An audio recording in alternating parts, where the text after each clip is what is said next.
మరి 99 నుంచి పత్రిజీ యజ్ఞాలు చేయించేవాళ్ళు, ధ్యాన యజ్ఞాలు. ఎందుకు యజ్ఞాలు చేయాలి? శ్రీరామచంద్రుడు తండ్రి దశరథ మహారాజు పుత్ర కామేష్టి యజ్ఞం చేశాడు. ఎందుకు పుత్ర కామేష్టి యజ్ఞం ఎందుకు చేశారు? ఆయనకి పుత్రులు లేరు, పుత్రులు కావాలి. సో లేని దాన్ని సృష్టించుకోవడం కోసం యజ్ఞం. అలా పుత్రకామేష్టి యజ్ఞం ద్వారా ఆయనకి పుత్రులు జన్మించారు. అలాగే అశ్వమేధ యాగం చేశాడు శ్రీరామచంద్రుడు. ఎందుకు? ఆ అశ్వము ఎంత దూరం ప్రయాణం చేస్తే అంత దూరం ఆ రాజ్యంలోకి వస్తుంది.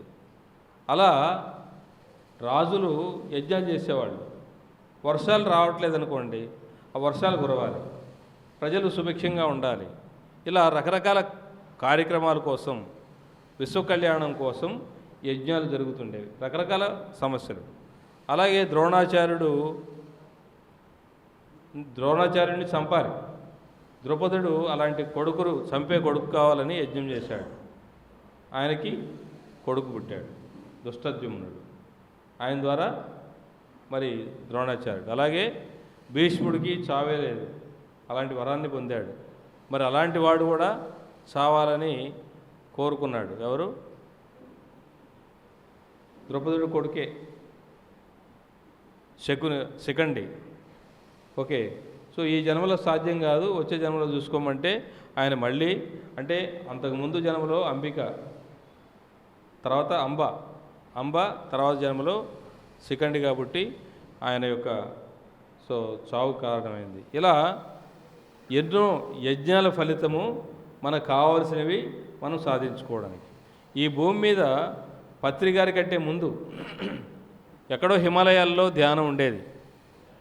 జనసామాన్యానికి ధ్యానాన్ని విస్తృతంగా తెలియజేయాలి అనే ఒక లక్ష్యంతో మరి ఆయన ఒక్కొక్కళ్ళుగా కొంతమందిని తయారు చేసిన తర్వాత ఇది మొత్తం ఆంధ్రప్రదేశ్ అంతా ధ్యానమయం కావాలి అని అప్పుడు యజ్ఞం చేశారు. కర్నూలులో మొట్టమొదటి యజ్ఞం జరిగింది. సో ఆ తర్వాత నెమ్మదిగా తెలుగు రాష్ట్రంలో అన్ని చోట్ల, హైదరాబాద్లో, విజయవాడలో, ఇలా అన్ని ప్రాంతాల్లో కూడా యజ్ఞాలు చేస్తూ వచ్చారు. అలా 11 ధ్యాన యజ్ఞాలు జరిగినాయి.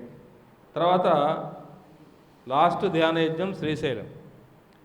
ఆ తర్వాత ధ్యాన యజ్ఞము అంటే యజ్ఞాలు ఎవరు చేస్తారు? రాజులు చేసేవాళ్ళు.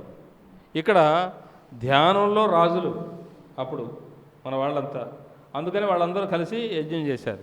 ఇప్పుడు ఒక రాజ్యంలో ఉన్న రాజు ఇంకొక రాజ్యం కూడా వెళ్తే, అంటే ఒక రాజుకి 4-5 రాజ్యాలు ఉన్నాయనుకోండి, అప్పుడు ఏమంటారు వాళ్ళని? సామంత రాజులు. అంటే రాజు కింద ఉండేవాళ్ళు చక్రవర్తి అంటారు. సో అప్పుడు ధ్యాన చక్రవర్తులు. ఇప్పుడు గుంటూరు జిల్లా ఇది, ఇంతకుముందు గుంటూరు జిల్లా వాళ్ళు ఖమ్మం జిల్లా వచ్చారనుకోండి, హైదరాబాద్ వచ్చారనుకోండి, అలా వేరే ప్రాంతాలకు వచ్చేవాళ్ళు చక్రవర్తి. ఇప్పుడు నేను ఖమ్మం, నేను మొత్తం 2 రాష్ట్రాలు అన్ని చోట్ల తిరుగుతున్నా. ఇలా ఎవరైతే అన్ని చోట్లకి వెళ్ళి ధ్యానం చెప్తున్నారో వాళ్ళు ధ్యాన చక్రవర్తులు. ఈ చక్రవర్తులందరితో కలిసి చేసే ఒక యజ్ఞమే ధ్యాన మహాచక్రం. అలా 11 ధ్యాన చక్రాలు అయిపోయింది. ఆ తర్వాత మరి ఈ యొక్క మూమెంట్ విస్తృతంగా ఈ భూమండలం అంతా ప్రచారం చేయడానికి అత్యధికంగా పనిచేసేది మహిళలు. అర్థమైందా? ఇంట్లో మహిళ ధ్యానంలోకి వస్తే ఆ ఇల్లు బాగుపడుతుంది.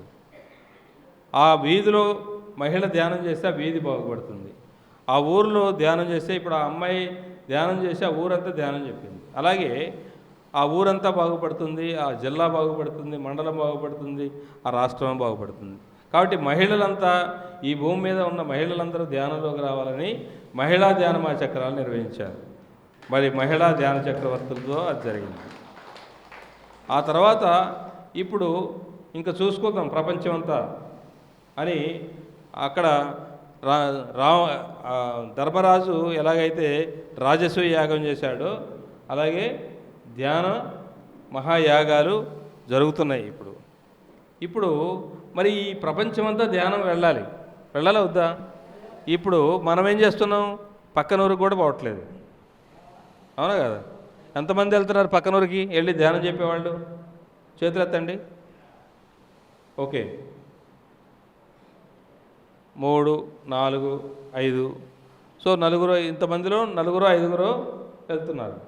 మరి ఎందుకంటే ఎవరి పనులు వాళ్ళకే ఉన్నాయి, ఎవరి బిజీ వాళ్ళకే. ఓకే, మరి మనం వేరే దేశంలో కూడా ధ్యానం చెప్పాలంటే ఏం చేయాలి? ఎందుకని మనం కదలట్లేదు, అందరికీ అంత అవకాశం లేదని ఏం చేశారు పత్రి గారు? అంటే మన అందరినీ, ఏ గురువు అయినా వాళ్ళకి అపారమైన ప్రేమ కరుణ ఉంటుంది అందరిపైన, దయా సముద్రులు గురువులు. వాళ్ళు ఏం చేస్తారంటే మన ఎదుగుదల కోసం. ఇప్పుడు ఇక్కడ పుస్తకాలు ఎంతమంది చదువుతున్నారు? చేతులు ఎత్తండి. పుస్తకాలు కూడా చదివేవాళ్ళు తక్కువే, 5, 6. ధ్యానము, సజ్జన సాంగత్యము, స్వాధ్యాయం, ఈ 3 చేయాలి. చేయకుండా ఎవరు ఏమీ సాధించలేరు. మనం చదవట్లేదని ఆయనకు కూడా అర్థమైంది. ఆయనే చదివి లక్షల పుస్తకాలు, ఆ విషయాలన్నీ పిఎంసిలో పొందుపరిచారు. పిఎంసి ఎంతమంది చూస్తున్నారు? చేతులు ఎత్తండి. చూడడం కూడా రాదా? ఏమిరా దేవుడా, రావట్లేదా? ఎందుకు రావట్లా? మీకు పాంప్లెట్లో పంచిపెట్టాము అన్నీ, ఇక్కడ వచ్చే మొత్తం ఛానల్స్. రావట్లేదు అంటే మీకు వచ్చే ఛానల్ ఇంతకుముందు ఎయిర్టెల్లో వచ్చేది, ఇప్పుడు ఎయిర్టెల్ రావట్లేదు, అందులో 60 లక్షలు కట్టాలి. అందుకనే ఫ్రీగా జియో ఛానల్లో వస్తుంది, జియో. అలాగే లోకల్ టీవీ, లోకల్ కేబుల్ టీవీల్లో వస్తున్నాయి. అర్థమైందా? మీకు 4 ఛానల్స్లో వస్తున్నాయి ఇక్కడ. ఓకే, అవి మొన్న పాంప్లెట్లు పంచిపెట్టాను. జీపీటీఎల్ దానిలో వస్తుంది, 80వ నెంబరు. కాబట్టి మీరు తెలుసుకోండి పక్కన వాళ్ళని. రావట్లేదని సింపుల్గా చెప్పేసి ఎట్లా? మొన్న దాదాపు ఒక 5,000 పాంప్లెట్లు మొన్న ర్యాలీలో పంచిపెట్టాం, మన కృష్ణకిషోర్ పిరమిడ్ ధ్యాన కేంద్రం అడ్రస్తోని. మొన్న కార్యక్రమం 7 రోజులు యజ్ఞంతో పాటు అందులో ఏ ఛానల్లో వస్తుంది పాంప్లెట్ ఇచ్చినప్పుడు చదవాలి. మనమే చదవకపోతే ఎలాగా? మనం అందరికీ చెప్పాలి. ఇప్పుడు నేను చెప్తా మళ్ళీ లాస్ట్లో ఏ ఛానల్లో వస్తుందో నేను క్లియర్గా చెప్తాను మళ్ళీ. ఓకే, సో మనందరము ధ్యానం ప్రపంచం అంతా చెప్పాలంటే ఏం చేయాలి? పిఎంసీలో చెప్తే చాలు. అర్థమైందా? పిఎంసీలో చెప్తే మీ మాట దేశం అంతా, ప్రపంచం అంతా వెళ్తుంది. కాబట్టి మీ యొక్క ధ్యానం ప్రచారం ప్రపంచం అంతా వెళ్ళాలంటే ఏం చేయాలి? పిఎంసీ చూడాలి, పిఎంసీలో చెప్పాలి. అర్థమైందా? పత్రి గారు చెప్పిన అన్ని విషయాలు మనం వింటే మనం అన్ని పుస్తకాలు చదవాల్సిన 1,00,000 పుస్తకాలు చదవక్కర్లా. పత్రి గారి ప్రతి ఒక్క మెసేజ్ మనం చూస్తే చాలు, వింటే చాలు. అర్థమైందా? కాబట్టి మనము చూసి తెలుసుకోవాలి. మరి ఈ యొక్క ఛానల్ ప్రపంచం అంతా వెళ్ళాలి అంటే మనం ఇక్కడ ఉన్న వాళ్ళకే మనకు అర్థం కావట్లేదంటే మన శక్తి సరిపోవట్లే. ఆ శక్తిని పెంచుకోవాలంటే ఏం చేయాలి? యజ్ఞం చేయాలి. ఒకటే సింపుల్, ప్రపంచం అంతా వెళ్ళాలి. మన కోరిక పిఎంసి ప్రపంచం అంతా వెళ్ళాలి, మన ధ్యానం ప్రపంచం అంతా వెళ్ళాలి. ఏం చేయాలి? యజ్ఞం చేయాలి. యజ్ఞం చేస్తే మనం అనుకున్న సాధించగలుగుతాం. తిరుపతిలో ఆ లక్ష్యంతో ఈరోజు ప్రపంచం అంతా కూడా యుద్ధాలు జరుగుతున్నాయి. యుద్ధాలు ఎందుకు జరుగుతున్నాయి? యుద్ధం ఎందుకు జరుగుతుంది చెప్పండి? ఎవరు కొట్టుకుంటారు? జ్ఞానం లేనివాడు. నువ్వు ఆత్మవు, నేను ఆత్మనే. నువ్వు దేవుడివే, నేను దేవుడిని. కొట్టుకుంటావా? మరి అక్కడున్న దేవుళ్ళే, ఇక్కడున్న దేవుళ్ళే. ఒక దేశం మీద ఇంకో దేశం ఎందుకు బాంబులు వేస్తుంది? వాడు దేవుడు అనుకోవట్లేదు, అవతల ఉన్నవాడు దేవుడు అని అసలే అనుకోవట్లేదు. అవునా? అనుకుంటే చేయరు. ఆ చెప్పాల్సిన బాధ్యత ఎవరిది? తెలుసుకున్న వాళ్ళది. మరి తెలుసుకున్న మనం చెప్పాలా వద్దా? ఆ ప్రపంచం అంతా వెళ్ళాలా వద్దా? వెళ్ళాలంటే ఏం చేయాలి? యజ్ఞం చేయాలి. మరి తిరుపతిలో మొదటి సంవత్సరం పోయిన సెప్టెంబర్లో యజ్ఞం జరిగింది. ఈ సంవత్సరం మళ్ళీ ఆగస్టు 22 నుంచి 28 వరకు మళ్ళీ యజ్ఞం జరుగుతుంది. అక్కడ పాంప్లెట్. కాబట్టి యజ్ఞాలు ఎందుకు చేయాలి? అందరికీ ఏంటి ఒకసారి పట్టుకోండి, రిలీజ్. యజ్ఞము పాంప్లెట్ ఇవ్వండి, అందరికీ ఇవ్వండి. పాంప్లెట్లు పట్టుకోండి ఇట్లా బాబు, ఎట్టుకొని ఇచ్చేయండి టకటక. అటు తీసుకోండి సార్ పాంప్లెట్.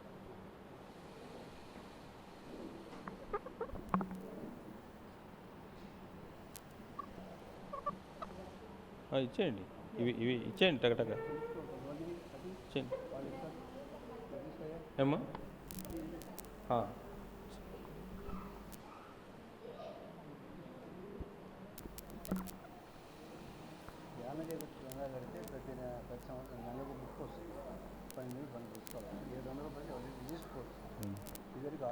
ఓకే, ఇప్పుడు ఆ బుక్స్ ఆ పాంప్లెట్ ఇట్లా పట్టుకోండి, అందరూ ఇట్లా పట్టుకోండి. చలో తిరుపతి, చలో తిరుపతి ధ్యాన మహాయజ్ఞం ఆగస్టు 22 నుంచి 28 వరకు నేను వస్తున్నా, మీరందరూ రండి. చలో తిరుపతి, చలో తిరుపతి, చలో తిరుపతి.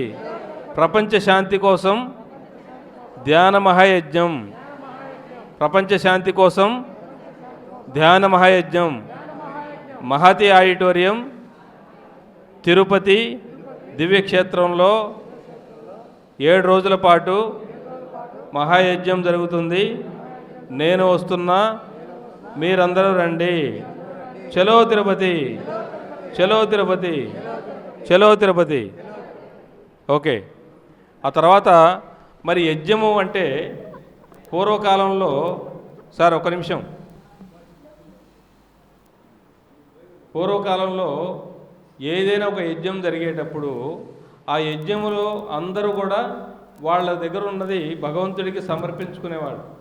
ఇప్పుడు మనం అంతకుముందు యజ్ఞాలు ఎలా చేసేవాళ్ళు, అక్కడ ఒక ఇటుకలు పెట్టి ఆ మధ్యలో ద్రవ్యాలు వేసి మనం ఆహార పదార్థాలు, నవధాన్యాలు, ఇంకా హోమంలో వేసేటువంటి హోమ ద్రవ్యాలన్నీ వేసి అక్కడ యజ్ఞం చేస్తారు. అది భగవంతుడికి సమర్పిస్తారు. మన కోరికలు తీర్చుకునేదానికి ఒక మార్గం. ఇక్కడ యజ్ఞము పత్రిగారు కొత్త పంథాలో ఫిజికల్గా జరిగేది. మనము ఇప్పుడు అక్కడేమో భౌతికంగా కొన్ని పదార్థాలు వేసేవాళ్ళు, ఇక్కడ ఆ పంచభూతాలే. అక్కడ ఉన్నదేంటి, నీరు, అగ్ని, ఆకాశం ఏవైతే ఉన్నాయో అవి మన శరీరంలో కూడా అవే ఉన్నాయి. పంచభూతాలతో నిర్మితమైనది శరీరం. ఈ శరీరమే ఆ యొక్క ఆహుతిగా వేసి ప్రతి వాళ్ళల్లో కూడా ఆ ధ్యానాన్ని నింపి ఆ అందరిలో ఉన్నటువంటి అగ్నితో ధ్యానం చేయించేవాడు. సో అందరి సంకల్పాలతో ఈ భూమండలం అంతా కూడా ధ్యానమయం కావాలి, పిఎంసి అనేది ప్రతి ఇంటికి వెళ్ళాలి అనే ఒక లక్ష్యంతో అక్కడ యజ్ఞం జరిగింది. అప్పుడు అన్ని దేశాలకు వెళ్ళినప్పుడు అక్కడ ఉన్న రాజులకి, అక్కడ ఉన్నటువంటి రాజకీయ నాయకులకి, ప్రెసిడెంట్లకి వాళ్ళకు కూడా ఆ జ్ఞానం వెళ్తుంది, వాళ్ళలో కూడా మార్పు వస్తుంది. అప్పుడు యుద్ధాలు అనేవి ఆగిపోతాయి. ఇవి ప్రపంచం ఈరోజు కాకపోతే రేపు యుద్ధాలు అనేవి, ఇంతకు ముందు కాలంలో యుద్ధాలు కేవలం మనుషుల మధ్యలో జరిగాయి.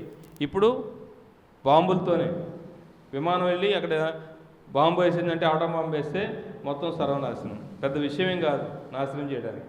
కానీ అది తయారు చేయాలంటే, అది నిర్మాణం జరగాలంటే, ఇప్పుడు ఈ ఊరుంది, ఈ ఊరు ఇంత నిర్మాణం జరగాలంటే ఎంతకాలం పట్టింది? నాశనం చేయడం ఒక సెకండ్ పని. కాబట్టి జ్ఞానం లేకపోతే నాశనమే, వినాశనం జరుగుతుంది. జ్ఞానం ఉంటే మరి ఎంతో అభివృద్ధి జరుగుతుంది. కాబట్టి ఈ జ్ఞానాన్ని ప్రపంచానికి పిఎంసి ద్వారా అందించాలి. కాబట్టి ఆ పిఎంసి ప్రతి ఇంటికి వెళ్ళాలనే ఒక లక్ష్యంతో మనం ధ్యాన యజ్ఞం చేద్దాం. ప్రతి ఒక్కరు అక్కడికి వీలైన ఉన్న వాళ్ళు ప్రతి ఒక్కరు కూడా అందులోకి రావాలి. రావడమే కాకుండా మీ బంధువులు, మిత్రులు, శత్రువులు కూడా తలా 10 రూపాయలు అందులో ఇతోధికంగా మనకు ఉన్న దానిలో మనం అక్కడ దానం చేయాలి. ఆ యజ్ఞంలో మనందరం భాగస్వాములు కావాలి. దానికోసం అక్కడ పుస్తకాలు ఉన్నాయి. అందులో ప్రతి పుస్తకంలో పాంప్లెట్లు కూడా ఉంటాయి. కాబట్టి మీ బంధుమిత్రులందరినీ కూడా అందులో భాగస్వాములు చేయండి. మీరు ఆ బుక్, మీ నెంబరు, పేరు అది రాపించుకొని ఆ బుక్స్ తీసుకోండి. ఎంతమంది తీసుకుంటారు పుస్తకాలు? Very good. ప్రతి ఒక్కళ్ళు ప్రయత్నం చేయండి. ఒకవేళ మీ చేత కాకపోతే ఖాళీ పుస్తకాన్ని ఇచ్చేయండి, కానీ పుస్తకాలు మళ్ళీ తిరిగి ఇవ్వాలి. ఓకే, అందరూ మీరు డబ్బులు కట్టి ఉండగలిగిన వాళ్ళు బుక్ చేసుకోండి. ఇప్పుడే టికెట్లు, ట్రైన్ టికెట్లు, బస్ టికెట్లు బుక్ చేసుకోండి, అకామిడేషన్ టికెట్లు బుక్ చేసుకోండి. ఒకవేళ డబ్బు కట్టలేని వాళ్ళకి ఉచితంగా కూడా వసతి ఉంటుంది. కాబట్టి అవి కూడా మీరు రిజిస్ట్రేషన్ చేసుకోండి. Okay, thank you. అలాగే మరి పిఎంసి యాత్ర అనేది ఒక ప్రతి పత్రికారు పౌర్ణమి ధ్యానము, అమావాస్య ధ్యానాలతో పాటు దివ్యక్షేత్రాల్లో కూడా ధ్యానం చేయించేవాడు, ట్రెక్కింగ్లు చేయించేవాడు. ఎందుకంటే అక్కడ ఎన్నో అద్భుతమైనటువంటి శక్తి, అంటే ఒక ఋషి ధ్యానం చేసి అక్కడ శక్తి నిక్షిప్తం చేస్తాడు.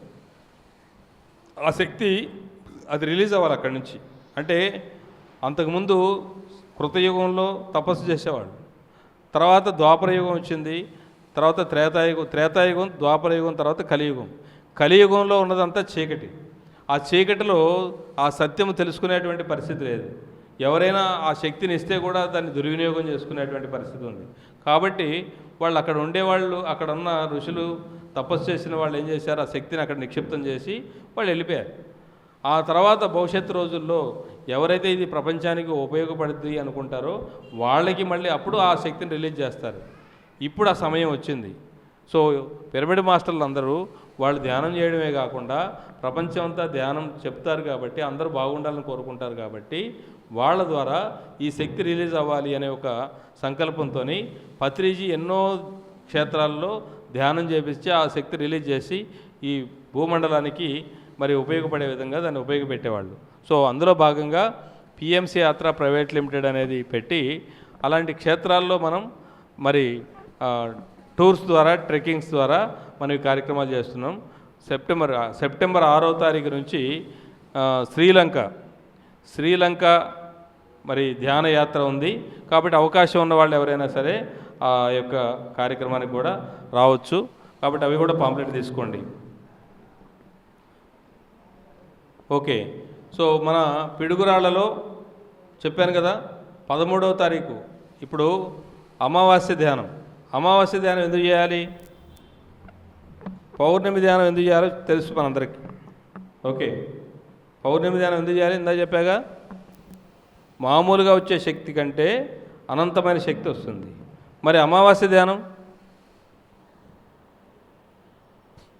ఇప్పుడు మనకి ధ్యానం సర్వరోగ నివారణి, ఓకే, ధ్యానం సకల భోగకారిణి, ధ్యానం సత్యజ్ఞాన ప్రసాద్, 3 కావాలి. ఓకే, ఈ భూమి మీద మనకు ఏ పని జరగాలన్నా ఏం కావాలి,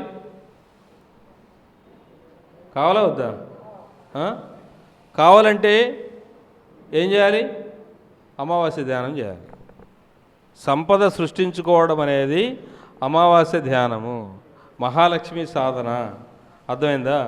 నాగార్జున సాగర్ ఉంది కదా, నాగార్జున సాగర్, అది ఆ నాగార్జున సాగర్ ప్రాజెక్టు కంటే ముందు అక్కడ మహాలక్ష్మి సాధన జరిగింది. మరి ఆ తర్వాత అక్కడ నాగార్జున సాగర్ ప్రాజెక్ట్ వచ్చింది. నాగార్జున సాగర్ ప్రాజెక్టు ద్వారా ఎంత సంపద వస్తుంది, ఎన్ని వేల ఎకరాలు సాగు అవుతున్నాయి ప్రతి సంవత్సరం, దాని ద్వారా ఎంత సంపద వస్తుంది, అలా వస్తూనే ఉంటుంది.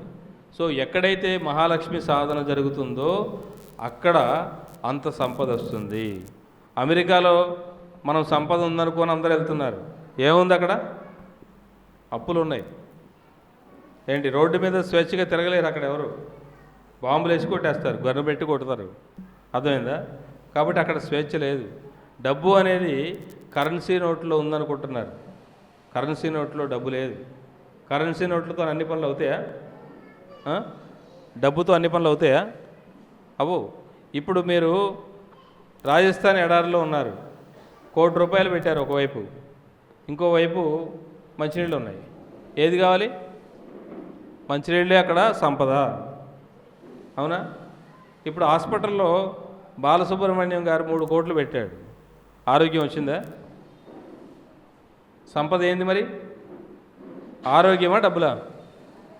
ఆరోగ్యమే మహాభాగ్యం. కాబట్టి ఆరోగ్యం కావాలంటే ఏం చేయాలి? ధ్యానం చేయాలి. అర్థమైందా? కాబట్టి ధ్యానం చేస్తే శక్తి వస్తుంది. ఆ శక్తి మనం దేనికంటే దానికి వాడుకోవచ్చు. డబ్బులుంటే అన్ని చోట్ల పనికిరావు, కానీ ధ్యానం ఉంటే ఎడారిలో కూడా నీళ్లు పుట్టియచ్చు. అర్థమైందా? శక్తి మన దగ్గర ఉంటే, శక్తి అనేది ఇప్పుడు కరెంట్ ఉంది, ఆ కరెంటుతో ఫ్యాన్ వెలుగుతుంది, ఫ్యాన్ తిరుగుతుంది, లైట్ వెలుగుతుంది, మైక్ పనిచేస్తుంది, అన్నీ పనిచేస్తాయి. అవునా? కరెంట్ లేకపోతే? అలాగే డబ్బులుంటే ఇవన్నీ పనిచేస్తాయా? డబ్బులతో పనిచేయవు. కానీ ధ్యానం ఉంటే మనం ఒక నిమిషం ధ్యానం చేసామో లేదో కరెంట్ వచ్చింది. అవునా కదా? అంటే కరెంటు వస్తుంది, ఇంకేదైనా వస్తుంది ధ్యానం చేస్తే. కాబట్టి ధ్యానం అక్షయ పాత్ర. చెప్పండి.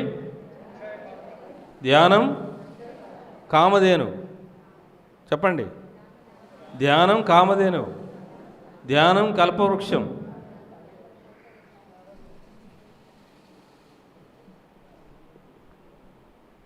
సో ధ్యానం చేస్తే లేనిదంటూ ఏది లేదు.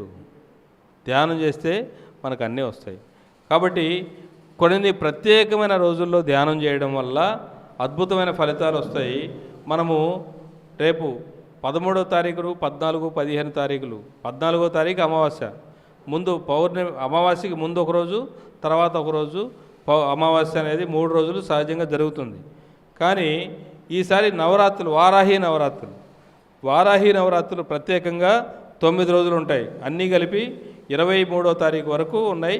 అలాగే లాస్ట్ రోజు పత్రిజీ స్మృతి స్మరణోత్సవం కూడా జరుగుతుంది. అన్నీ హోల్సేల్గా వచ్చేసినాయి ఈసారి. కాబట్టి అవకాశం ఉన్న ప్రతి ఒక్కళ్ళు వచ్చి, మీరందరూ ప్రత్యేకమైనటువంటి సబ్జెక్ట్ ఉంటుంది అన్ని రోజుల్లో.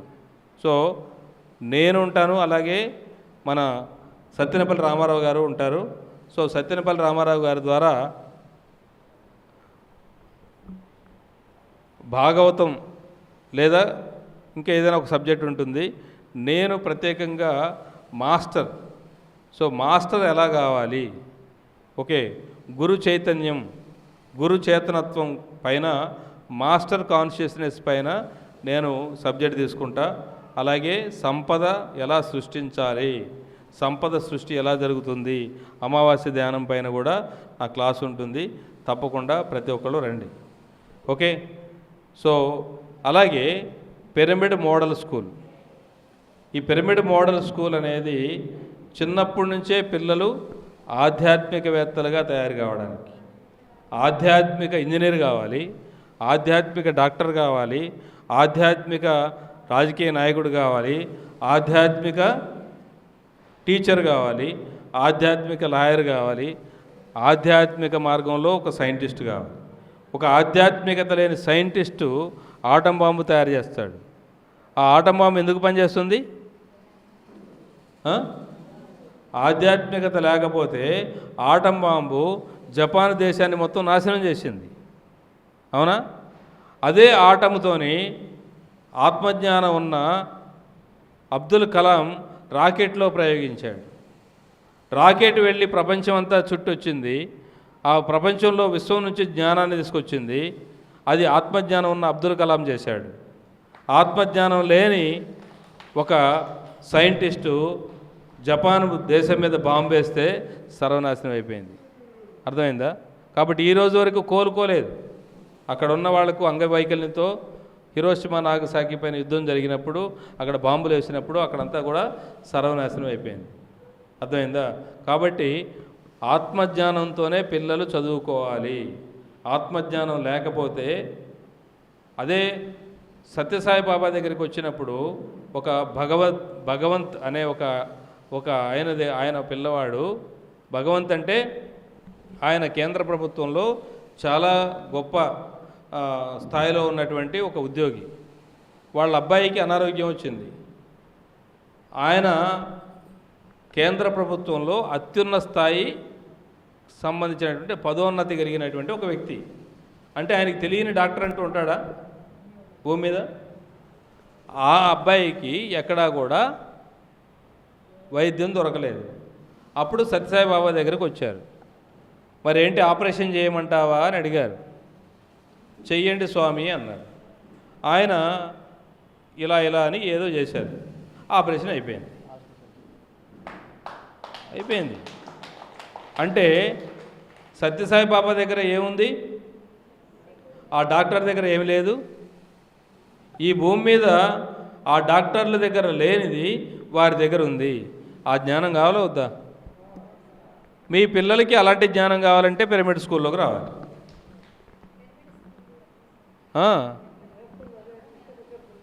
శ్రీ కృష్ణకిషోర్ పిరమిడ్ ధ్యాన క్షేత్రంలో పిరమిడ్ మోడల్ స్కూల్ ప్రారంభమవుతుంది. అలాంటి స్కూలు మన అందరి బాధ్యత. రేపు మన పిల్లలు, వాళ్ళ పిల్లలకి మనం ఇవ్వాల్సింది ఏంటి? ఆస్తిపాస్తులు కాదు, ఆత్మజ్ఞానం. ఆత్మజ్ఞానం అనేది లేకపోతే ఏమవుతుంది? ఈ భూమండలంలో భవిష్యత్తు రోజులు కరోనాకి మందుందా? మరి పత్రికారు అందరినీ కూర్చోబెట్టి ధ్యానం చేపించారు. కరోనా ఉందా ఇప్పుడు? ఈ భూమి మీద కరోనా ఉందా ఇప్పుడు? ఎందుకు లేదు? పత్రికారి దగ్గర ఏముంది? ఏ సైంటిస్టు దగ్గర ఏంటి, ఏ వ్యాక్సిన్ల దగ్గర లేనిది పత్రికారి దగ్గర ఏముంది? ఆత్మజ్ఞానం, ఆత్మశక్తి. ఆత్మశక్తితో కరోనా కూడా ఆగిపోతుంది. అలాంటి పిల్లలు కావాలా వద్దా? అలాంటి విద్య కావాలా వద్దా? అలాంటి విద్య కావాలంటే పిరమిడ్ మోడల్ స్కూల్లోకి రావాలి. అర్థమైందా? నాకు కూడా కరోనా టైంలో నన్ను ఒక 4 తీసుకెళ్ళిపోయారు హాస్పిటల్కి. మేడం రండి. విజయవాడలో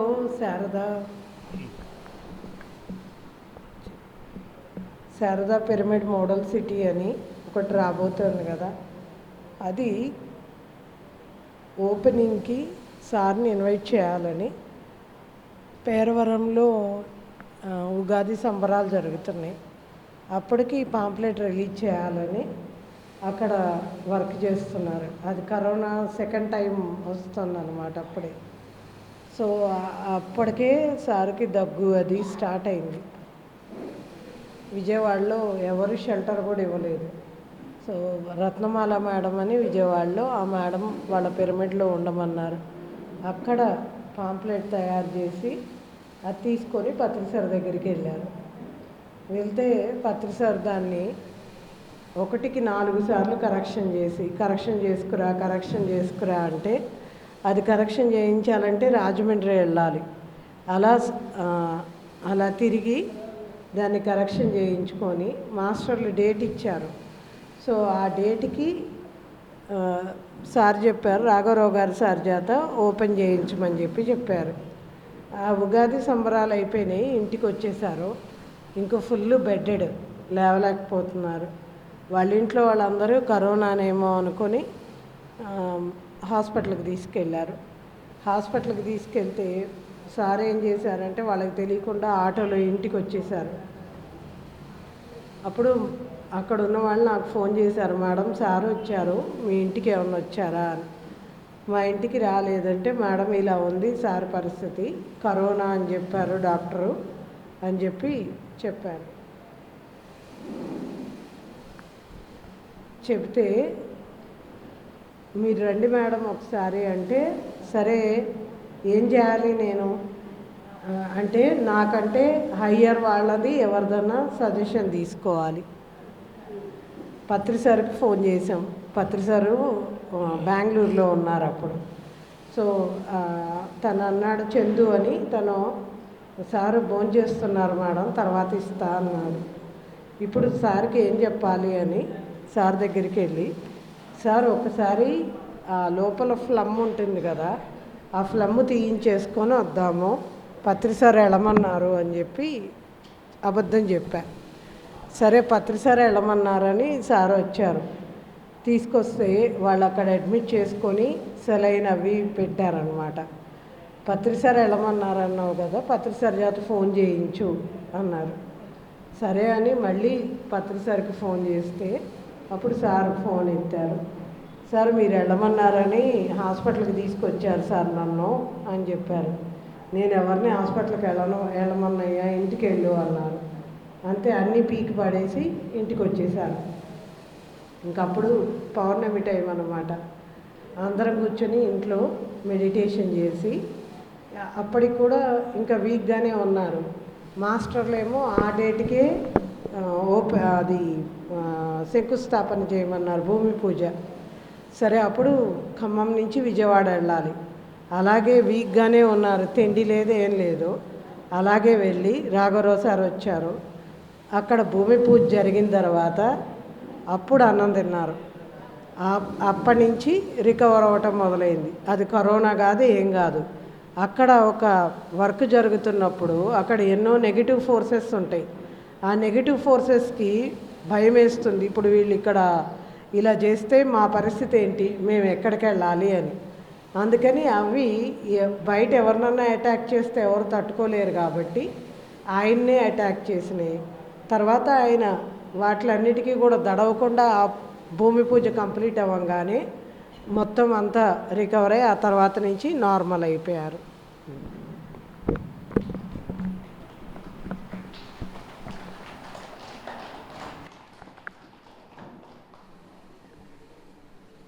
సో నేను 20 ఏళ్ళు అయింది, ఒక ట్యాబ్లెట్ కూడా వేసుకోలేదు, భవిష్యత్తులో కూడా వేసుకోను.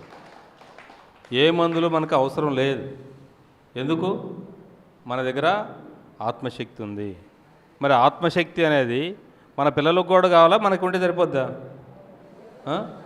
మరి ఇక్కడ పిల్లలు ఎంతమంది ఉన్నారు? మేమే పిల్లలు అంటారా ఏంటి?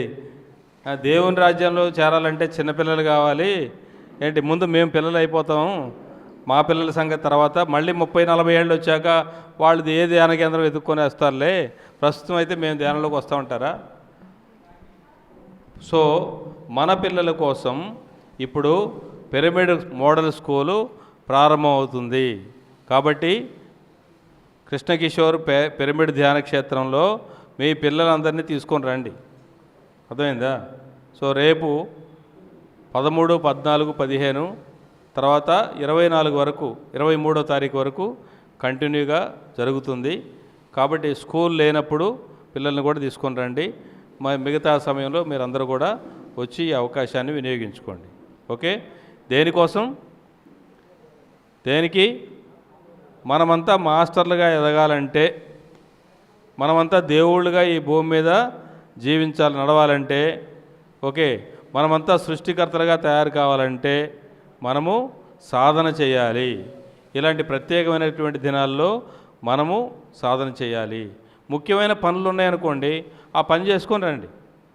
ఓకే, పని మానుకొని ఏం చేయక్కర్లేదు. అట్లని మన జీవితం అంతా పని పని పని అని సాధించేది ఏమీ లేదు, రోగాలు రొస్టులు తప్ప. కాబట్టి మన పిల్లల్ని అద్భుతమైనటువంటి ధ్యాన యోగులుగా తీర్చిదిద్దాలి. అది మనందరి బాధ్యత. అర్థమైంది? కేవలం ధ్యానం అనేది రోగం నయం చేసుకోవడం కోసం ధ్యానం కాదు, గుర్తుపెట్టుకోండి. కేవలం అనారోగ్యాలు తగ్గడం అనేది ధ్యానంలో ఎలాంటిది అంటే, ఒక యజ్ఞమో యాగమో జరుగుతుందనుకోండి, అక్కడ కొన్ని ద్రవ్యాలు కింద పడినప్పుడు పురుగులు వచ్చి తింటాయి, క్రిమికీటకాలకి ఆహారం దొరుకుతుంది. కానీ యజ్ఞము క్రిమికీటకాల ఆహారం కోసం పెట్టారా? యజ్ఞం అనేది ఒక మహాలక్ష్యం కోసం. కానీ క్రిమికీటకాలకి ఆహారం దొరుకుతుంది. మనకి ఆరోగ్యం రావడం అనేది కూడా అలాంటిదే. క్రిమికీటకాలకు ఆహారం దొరికినట్లే మనకు ఆరోగ్యం అనేది, అది చాలా చిన్న విషయం. దానికోసం ధ్యానం అక్కర్లేదు. అర్థమైందా? ధ్యానంలో మనం ధ్యానం చేసేది దేనికోసం? వైభోగంగా జీవించడానికి. రోగాల రొస్టులతో జీవించాల్సిన అవసరం మనకేంటి? ఈ భూమి మీద మనమంతా ఎవరు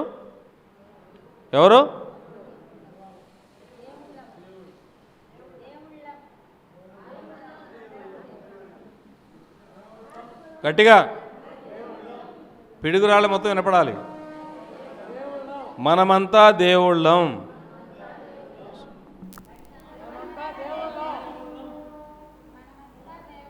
సౌండ్ లేదు, చెప్పాలి గట్టిగా.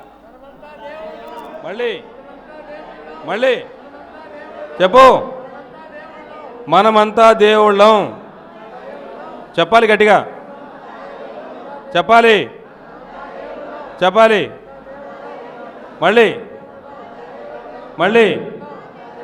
మళ్ళీ. సో దేవుడు అనేవాడు అడుక్కునే అవసరం లేదు బిచ్చగాళ్ళలాగా. అర్థమైందా? మనమే సాధించుకోవాలి, మనమే సృష్టికర్తలుగా ఎదగాలి. అర్థమైందా? మనకి ఏది కావాలంటే అది సృష్టించుకునేటువంటి సర్వశక్తులు మనలోనే ఉన్నాయి.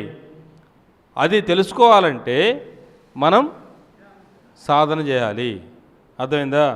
తెలుసుకోవాలి. ఎలాంటి టైంలో అసలు మన లోపల ఏముందో మనకేది లేదు. అర్థమైందా? అది తెలుసుకోవాలా వద్దా? తెలుసుకోవాలంటే ఏం చేయాలి? ఆ క్లాసులకు అటెండ్ కావాలి. ఇప్పుడు ఒక ఇంజనీర్ కావాలి. ఇంజనీర్ కావాలంటే పిల్లోడు ఏం చేయాలి? 4 సంవత్సరాలు ప్రతిరోజు కాలేజీకి వెళ్ళాలి. అంటే సమయాన్ని ఇవ్వాలా వద్దా? ఇవ్వాలి. తర్వాత అక్కడ ఉన్నదాన్ని అక్కడ ఏం చెప్తున్నారో ప్రతిరోజు వచ్చి ఆ పాఠాలన్నీ నేర్చుకోవాలి. మళ్ళా చదవాలి ఇంటికి వచ్చి. అవునా? ఫస్ట్ ప్రతిరోజు కాలేజీకి వెళ్ళాలి. రెండోది నేర్చుకోవాలి. మూడోది ఏం చేయాలి? ఫీజు కట్టాలి. అర్థమైందా? ఉచిత ధ్యాన శిక్షణ అని పెట్టారు పిరమిడ్ సొసైటీలో. ఉచితం అంటే ఏంటి? ఫ్రీయా? ఈ భూమి మీద ఫ్రీగా ఏదైనా వస్తుందా? ఉచితం అంటే ఫ్రీ కాదు. ఉచితము అంటే ది బెస్ట్ అని. ఉచితానుచితాలు మర్చిపోయారు అంటారు కదా. ఉచితము అనుచితం. ఉచితము అంటే ది బెస్ట్. అర్థమైందా? ఉత్తమము. ఉచితము అంటే ఉత్తమము, ఉత్తమమైన ధ్యాన పద్ధతి. కానీ ఉచితము అంటే ఇక్కడ ఎందుకు మరి ఇక్కడ ఫీజు పెట్టలేదు?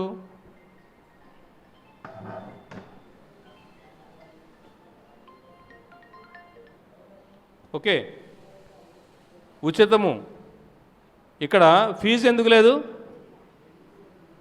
ఫీజు ఎందుకు లేదు ఇక్కడ?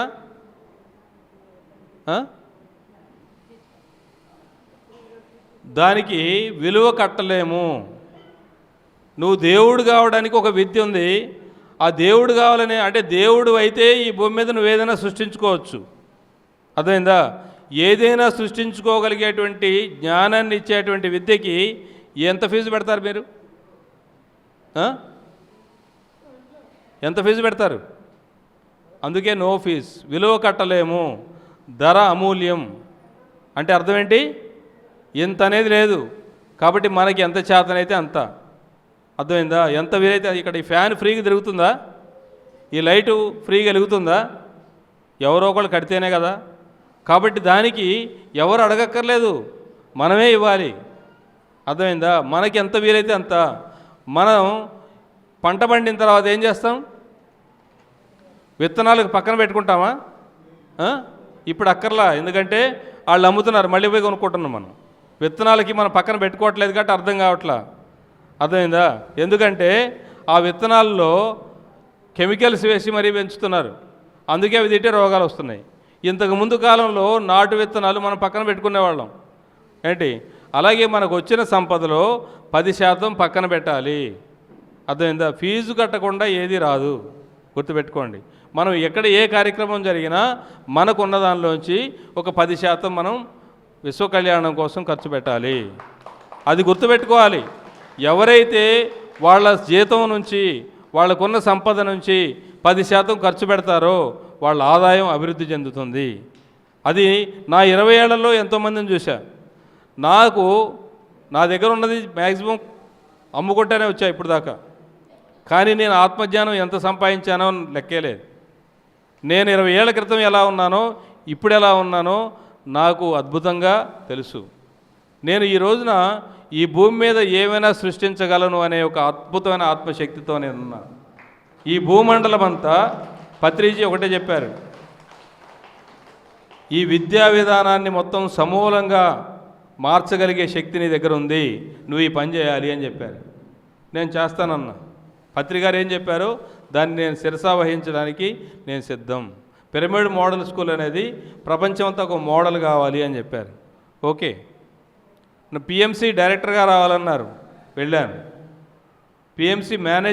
పిఎంసి యాత్ర కంపెనీ స్టార్ట్ చేసి దానికి మేనేజింగ్ డైరెక్టర్గా ఉండమన్నారు. ఓకే అని చెప్పాను. సో అవన్నీ నా దగ్గరికి వచ్చి నేను దేనికోసం ఎదుక్కోలేదు. ఎందుకోసము? నేను చేసే సేవ. నేను సేవ చేయడానికి సిద్ధంగా ఉన్నా, నేను పనిచేయడానికి సిద్ధంగా ఉన్నా. అలాగే మనమందరూ, అలాగే తెలంగాణ రాష్ట్రానికి పిరమిడ్ పార్టీ ప్రెసిడెంట్గా నాకు సేవ అందించడం కోసం నాకు అవకాశం వచ్చింది. సో ఎందుకు అంటే మనము 2000 తీసుకొని ఓటేసామనుకోండి, మనకు అడిగే హక్కు ఉంటుందా? ఉండదు. ఆత్మజ్ఞానులే పాలకులు కావాలి, శాకాహారులే పాలకులు కావాలి అని పత్రిజీ యొక్క లక్ష్యం. ఎందుకు ఆత్మజ్ఞానులు కావాలి? ఆత్మజ్ఞానులు ఉన్నప్పుడు ఆ ఆత్మజ్ఞానానికి సంబంధించినటువంటి కార్యకలాపాలే జరుగుతాయి, లేదంటే హింసాపూరితమైనటువంటి కార్యకలాపాలు జరుగుతాయి. ఆ హింసను మనం ప్రేరేపిస్తే, ఆ హింసకు సపోర్ట్ చేస్తే ఆ పాపంలో మనం కూడా మూట కట్టుకోవాల్సి వస్తుంది. కాబట్టి అలాంటి ఆత్మజ్ఞానులు పాలకులైనప్పుడు ఈ దేశం సుభిక్షంగా ఉంటుంది. అర్థమైందా? దానికి మనం అందరం సపోర్ట్ చేయాలి. ప్రతి ఒక్కరూ కూడా మన పిల్లల్ని, ఎందుకంటే మన జీవితం ఏంటి, తర్వాత తరం మన పిల్లలు, వాళ్ళ భవిష్యత్తు. ఆ భవిష్యత్తుని తీర్చిదిద్దే అవకాశం మనందరి చేతిలో ఉంది. దానికి మరి ఎంతో కాలం క్రితమే మరి శ్రీనివాస్ గారు అద్భుతమైనటువంటి క్షేత్రాన్ని నిర్మాణం చేశారు. దానికి మరి పిరమిడ్ స్కూల్కి ఇవ్వాలని వాళ్ళకి వచ్చినటువంటి ఆలోచన మేము మాట్లాడిన తర్వాత దాన్ని అభివృద్ధి చేద్దాం, దాన్ని ముందుకు తీసుకెళ్దామని వారి ఫ్యామిలీ అందరూ కూడా, వాళ్ళ పిల్లలతో సహా వాళ్ళ కోడలు వాళ్ళందరూ కూడా సపోర్ట్గా నిలబడ్డారు. వారికోసారి గట్టిగా క్లాప్స్ కొడదాం. దానికి మీ అందరూ కూడా ఇతోధికంగా నిలబడాలి, మన పిల్లల భవిష్యత్తు కోసం. అర్థమైందా? మన పిల్లలకి వాళ్ళ పిల్లలకి మనం ఇవ్వగలిగింది ఆత్మజ్ఞానం ఒకటే. గుర్తుపెట్టుకోండి, ఆస్తిపాస్తులు కాదు. మనకున్న ఆస్తిపాస్తులు రేపు గవర్నమెంట్ వచ్చేది లాక్కుంటా అంటే మనం చేసేది కూడా ఏం లేదు. మనకున్నదంతా మనది అనుకుంటున్నాం. మనం హక్కు మాత్రమే మనది, దాని మీద హక్కును మాత్రమే ఉన్నాం మనం. అది మనది, మనకేం కాదు అది. అర్థమైందా? ఇప్పుడు రోడ్డుకి అడ్డంగా ఉందనుకోండి, రోడ్డుకి పక్కన ఉందనుకోండి, ఆ దారిలో ఏదైనా రోడ్డు కానీ కాలువ కానీ వస్తే వాళ్ళు తీసేసుకుంటారు, అవునా? కాబట్టి మన దగ్గర ఉన్న ఆస్తిపాస్తులు ఎటైనా పోవచ్చు, కానీ ఆత్మజ్ఞానం ఎటు పోదు. ఏంటి, మనం ఈ భూమి మీద పోనీ ఎన్ని కోట్లు సంపాదించినా ఇక్కడే వదిలేసి వెళ్ళిపోవాలి. అంబానీ ఏమైనా తీసుకొని వెళ్ళాడా? తీసుకెళ్ళలేదు. ఇక్కడ వదిలేసి వెళ్ళిపోవాల్సింది ఎవరైనా, కానీ అక్కడికి తీసుకెళ్ళేది కేవలం ఆత్మజ్ఞానం ఒకటే. ఈ భూమి మీద నుంచి ఇంకా ఫైనల్గా నేను ఒక 3 విషయాలు చెప్తా. ఈ భూమి మీద మనం ఉన్నంతకాలం మనకేం కావాలి? శరీరం ఆరోగ్యంగా ఉండాలి, అవునా కదా? ఆరోగ్యం ఎవరికైనా వద్దా? అందరికి కావాలి. ఆరోగ్యం కావాలంటే సూర్యుడి కంటే ముందు లేవాలి. సూర్యుడి కంటే ముందు నిద్రలేసిన వాడికి ఆరోగ్యం బాగుంటుంది.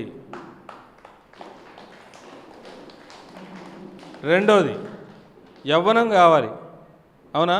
యవ్వనం అంటే తలకి రంగు వేసుకుంటే యవ్వనం రాదు. అర్థమైందా? యువకుడిలాగా పరిగెత్తాలి. ఎవరు పరిగెత్తగలరు యువకుడిలాగా? ఎవరైతే తలకు మించిన బరువు పెట్టుకుంటారో. అర్థమైందా? తలకు మించిన బరువు అంటే వాళ్ళ కుటుంబం పని కాకుండా మిగతా పని కూడా, అది ఏదైనా కానీ తలకు మించిన బరువు. వాళ్ళకు ఇంతే, నా వల్ల ఏమవుద్ది, నా చేత కాదు అనుకునేవాళ్ళు ఎప్పుడూ ముసలోళ్ళలాగానే ఉంటారు. కానీ మనం అందరి పని మనమే మీదేసుకొని, ఇప్పుడు ఇంట్లో పని చేయగలిగిన వాడు వీధిలో కూడా పనిచేసి అందరి గురించి, ఆ ఊరిలో కూడా పనిచేసి అందరి కోసం ఎవరైతే పనిచేస్తుంటారో వాళ్ళు యువకుల్లాగా ఉంటారు. చూడండి, చంద్రబాబు నాయుడు ఎలా ఉంటారు? ఆయన ఎంతకాలం, ఆయన ఎంత వయసు ఆయనకి? మోడీ ఎలా ఉంటారు? మా తెలంగాణ రేవంత్ రెడ్డి ఎలా ఉంటాడు? అంటే ఇందిరాగాంధీని చూసి ఉంటారు చాలామంది. ఆవిడ ఎలా ఉండేది? నేను పార్టీల గురించి మాట్లాడట్లేదు. ఎవరైతే తలకు మించిన వాళ్ళ కుటుంబం కోసం పనిచేస్తారా, దేశం మొత్తం కోసం పనిచేస్తారా? ఎవరైతే తలకు మించిన బరువు పెట్టుకుంటారో వాళ్ళందరూ యవ్వనంతో ఉంటారు, యువకుల్లాగా పరిగెత్తుతూ ఉంటారు. అర్థమైందా? అలాగే అమరత్వం కావాలి. అమరత్వం అంటే ఏంటి? అమరత్వం అంటే ఈ భూమి మీద శరీరం పోతుంది, ఏదో ఒక రోజు శరీరం పోతుంది. శరీరం పోయిన తర్వాత కూడా మనం ఉండాలి. అర్థమైందా? ఇప్పుడు సత్యసాయిబాబా వారి శరీరం ఉందా? కానీ ఆయన ఉన్నారా లేదా? షిరిడి సాయిబాబా శరీరం లేదు, ఆయన ఉన్నారా లేదా? పత్రిజీ శరీరం లేదు, ఆయన ఉన్నారా లేదా? కృష్ణుడు ఉన్నాడా లేదా? బుద్ధుడు ఉన్నాడా లేదా? జీసస్ ఉన్నాడా లేదా? వాళ్ళందరూ శరీరాలు లేవు, కానీ వాళ్ళందరూ ఉన్నారు. అదే అమరత్వం. మరి మనందరికీ అమరత్వం కావాలా వద్దా? కావాలంటే ఏం చేయాలి? అందరికీ ఆత్మజ్ఞానం బోధించాలి. అర్థమైందా? కర్మణ్యేవాధికారస్తే మా ఫలేషు కదాచన, ఫలితాన్ని ఆశించకుండా విశ్వ కళ్యాణం కోసం ఎవరైతే పనిచేస్తారో వాళ్ళు అమరత్వం సాధిస్తారు. ఈ మూడు ప్రతి ఒక్కళ్ళు సాధించేదానికి అర్హులే. అర్హత లేని వాళ్ళు ఎవరు ఈ రూమ్లో లేరు. ఈ హాల్లో ఉన్న ప్రతి ఒక్కరికి అర్హత ఉంది. మరి అర్హత అనేది ఉంటే సరిపోద్దా? ఇంజనీరింగ్ కాలేజీలో జాయిన్ అయితే సరిపోదు, ఇంజనీర్ కాలేడు. ఎంబీబీఎస్ కాలేజీలో జాయిన్ అయితే డాక్టర్ కాలేడు. కాలేజీలో జాయిన్ అయ్యి పిరమిడ్ సొసైటీలోకి వచ్చినంత మాత్రాన దేవుడు కాలేడు. పిరమిడ్ సొసైటీలోకి వస్తే ఒక శ్రీనివాస్ గారి లాగా పనిచేయాలి, నాలాగా పనిచేయాలి, ఆ మేడం లాగా పనిచేయాలి. అలా ఎవరైతే పనిచేస్తున్నారో వాళ్ళలాగా పనిచేయాలి. అలాగే క్లాసులు వినాలి, చదవాలి, అందరికీ చెప్పాలి. అప్పుడు మాత్రమే అమరత్వాన్ని సాధించగలుగుతారు. అందరికీ మరొకసారి హృదయపూర్వక ధన్యవాదాలు తెలియజేస్తూ థ్యాంక్ యూ.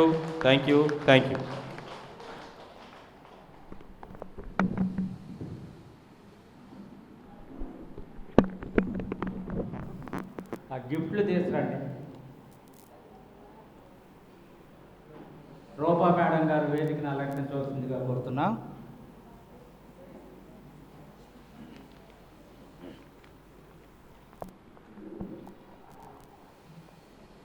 ఈరోజు కొలిచెట్టి పవన్ కుమార్ ధర్మపత్ని లక్ష్మీ శిరీష గారు 8వ పెళ్లి రోజు సందర్భంగా అన్నదానంలో పులిహార అలాగే సగ్గుబియ్యం పాయసం విరాళంగా సమర్పించారు. అందరు తిన్నారుగా? బాగుందా? ఒక్కసారి వాళ్ళ కుటుంబానికి అందరికీ కూడా క్లాప్స్ కొడదాం.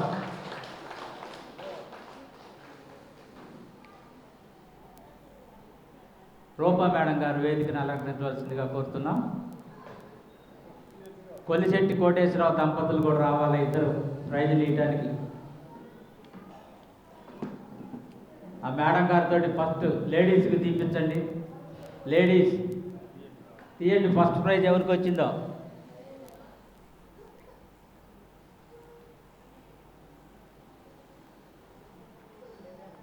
లెవెన్ 11వ నెంబరు ఎవరు అదృష్టవంతురాలు? మీ పేరు చెప్పమ్మా. క్లాప్స్ కొట్టండి మేడం గారికి. ఏమో బాగా ధ్యానం చేస్తుంది. చిన్నగ్రహారం మేడం ఇద్దేమ్మా, అది ఇద్దే, ఆ స్లిప్ ఇద్దే.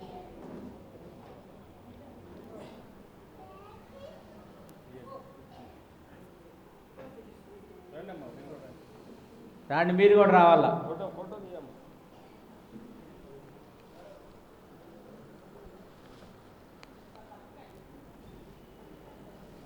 ఫోటోలు తీయండి. ఫోటోలు తీస్తే తర్వాత గ్రూప్లో పెట్టచ్చు.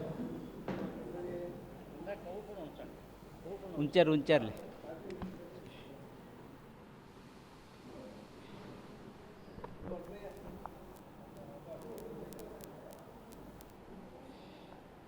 అబ్బాయికి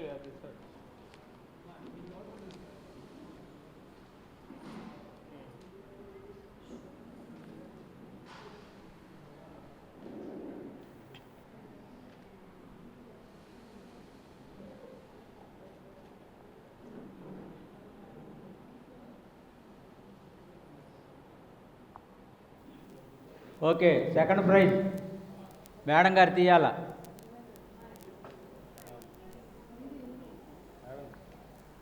సెకండ్ ప్రైజ్ రావాలా. 37 37 చూసుకోండి ఎవరో మరి అదృష్టవంతులు. అది ఇద్దే మేడం చీట్.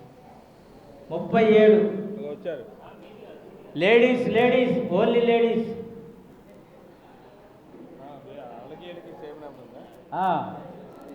లేడీస్లో 37 ఎవరికి వచ్చింది? మేడం పేరు సామ్రాజ్యం గారు. ఒకసారి క్లాప్స్ కొట్టాలి గట్టిగా.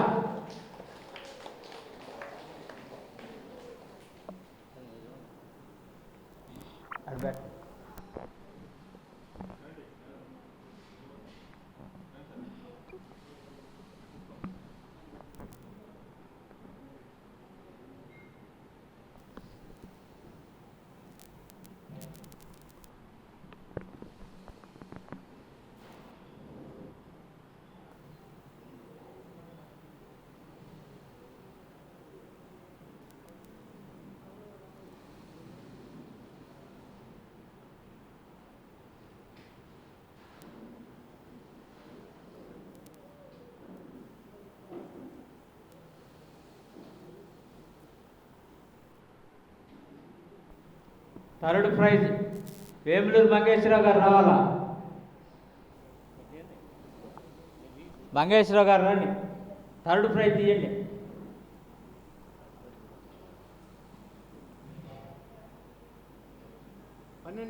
12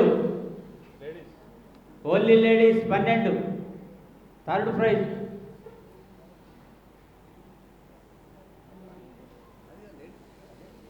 పన్నెండో నెంబర్ రావాలా?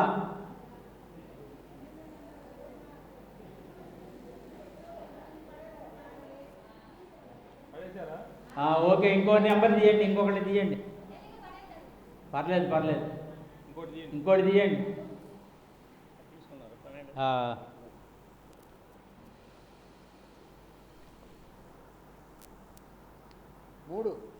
మూడు ఓన్లీ లేడీస్ 3. అమ్మ పేరు చెప్పమ్మా. విజయలక్ష్మి గారికి గట్టిగా క్లాప్స్ కొట్టండి.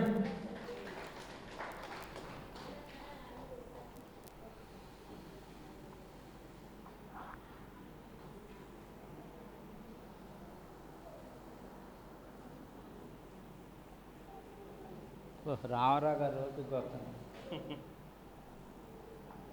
బ్రహ్మశ్రీ సూర్య రామారావు గారు వేదికను అలంకరించవలసిందిగా కోరుతున్నాం. Fourth prize.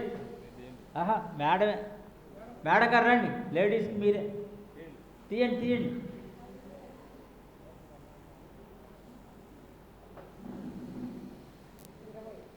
ఇరవై 20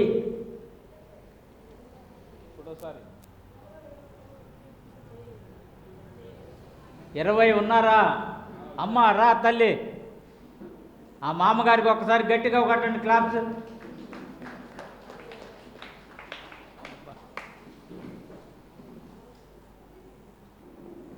ఈ ప్రైజులు తీసుకున్న వాళ్ళ ప్రతి ఆదివారం రావాలా కంపల్సరీ ధ్యానానికి. పర్లేదు సార్, పేరు చెప్పు తల్లి. వెంకట్రామ గారికి గట్టిగా క్లాప్స్. రాణి మాస్టర్ గారు కూర్చు.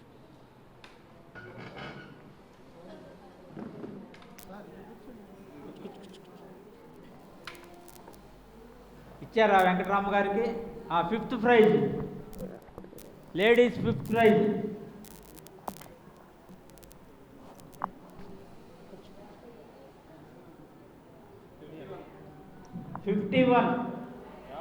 $51 అయ్యో స్టాండ్ది పక్కన పెట్టు. 51 అదృష్టవంతులు ఎవరో రావాలా? ఆ మూట ఎప్పండి, చీట్లు బొడ్లో పెట్టుకున్నాయి తీయండి అమ్మా.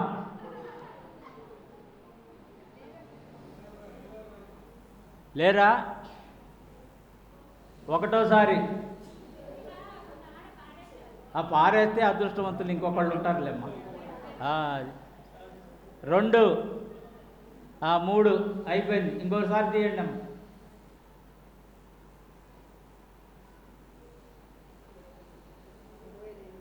22 22 22 ఓన్లీ లేడీస్.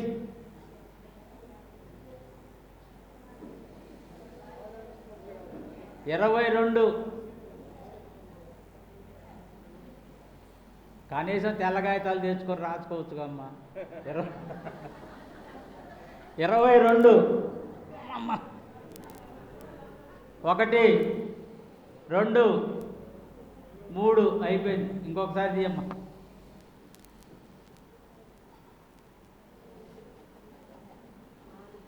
4 అబ్బో వచ్చారు. గట్టిగా కొట్టండి, క్లాప్స్ కొట్టండి మేడంకి. ఈ మేడం బాగా ధ్యానం చేస్తుందండి. ఆయన లేవలేడులే, అటు మేడం గారు లే లే లే రాండి, మీరు కుటుంబ సభ్యులు రాండి అమ్మా, ప్రైజులు ఇచ్చేవాళ్ళు రాండి. అయ్యో ఒక్కోటి జుట్టే డబల్ ఉన్నాయి, ఒక నెంబర్ అయ్యి దాంట్లో చూడు, ఒక్కోటి చదువుకుంటే ఇవి చుట్టూ మళ్ళీ జెంట్స్కి అదే నెంబర్ డబల్ ఉంటే తీ నాకు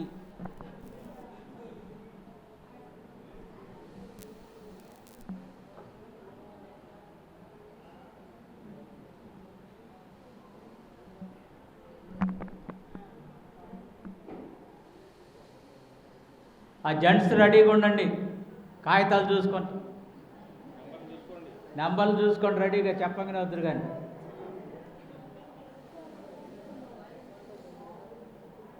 అవి ఎగస్ట్రానా అయ్యి ఎగస్ట్రా తీసేయి.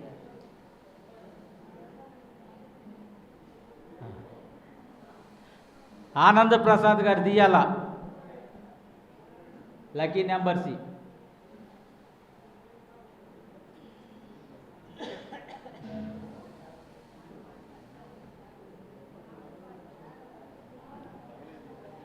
ప్రతి ఒక్కళ్ళు కూడా చేయొచ్చు, పెళ్లి రోజులు, పుట్టినరోజులు, ఇది ఒక ఆనందం, ఏం లేదు అక్కడ. ప్రతి ఒక్కళ్ళు అన్నదానం చేయొచ్చు. పెద్దవాళ్ళ స్మృతి రోజు 19 మగవాళ్ళది, ఎవరు 19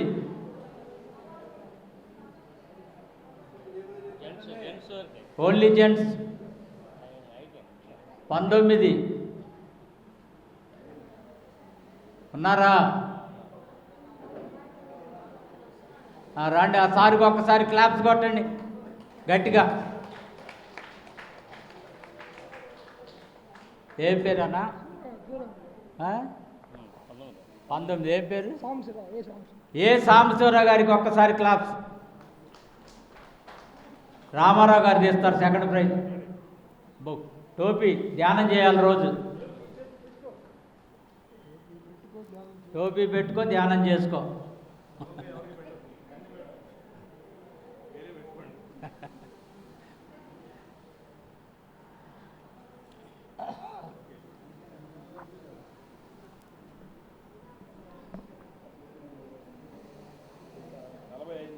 నలభై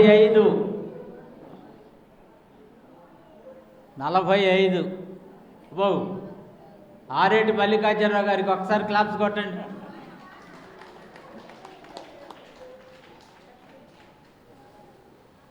నలభై 45 ఇట్రా మధ్యలోకి రా నువ్వు.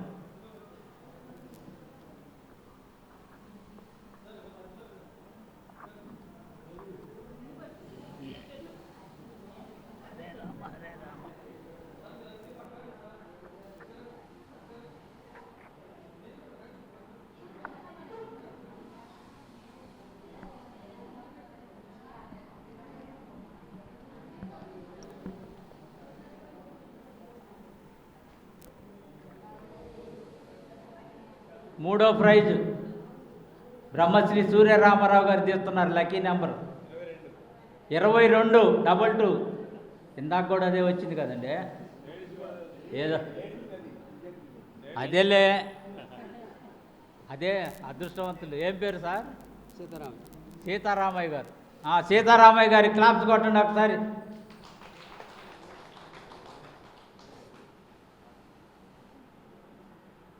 టోపీ పెట్టండి గట్టిగా క్లాప్స్.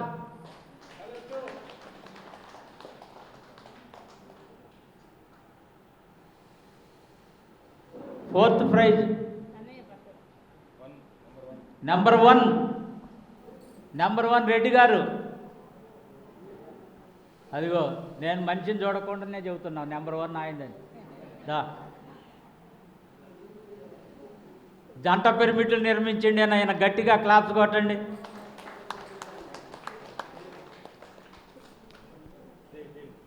మీ నెంబర్ మీరు లేవకముందే చెప్పాను నేను, రెడ్డి గారు.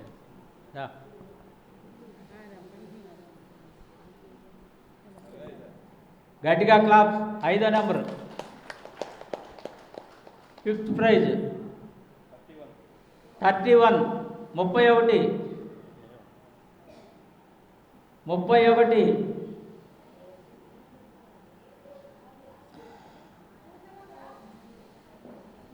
31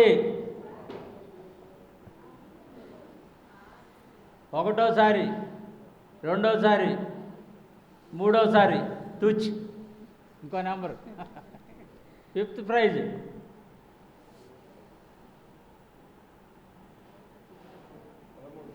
పదమూడు రాండి అదృష్టవంతులు. రా రా కావాలని అడిగాడు. ఈయన కూడా పెరుగు వెంకటేశ్వర్లు పిరమిడ్ కట్టించిండు రండి. 13 ఏంది 13 అదేగా మరి చెప్పింది. 31 ఇందాక 13. Okay okay.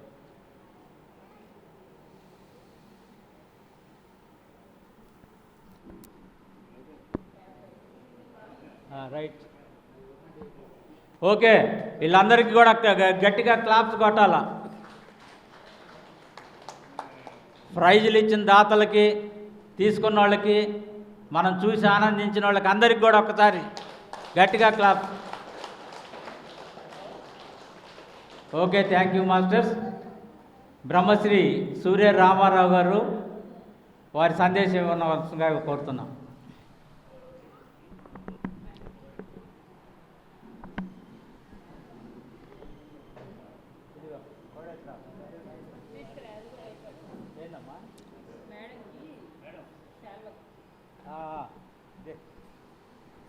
సన్మానం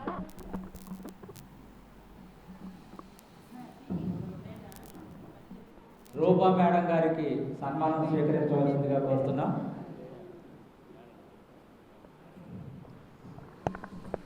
అలాగే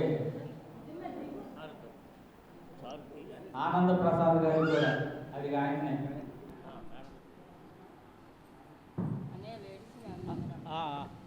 పర్లేదు ఇవ్వండి అమ్మా, మీరు ఇచ్చేసి గట్టిగా క్లాప్స్ కొట్టాల జ్ఞానులకి. అమ్మ నుంచి వచ్చారు ఆత్మజ్ఞానం దేశానికి వారి అనుభవాలు కూడా. అమ్మ అన్నపూర్ణ గారు, శ్రీమతి అన్నపూర్ణ గారు, గుండా అన్నపూర్ణ గారు అక్కడ రావాలో వాళ్ళ కోరిక మీరు.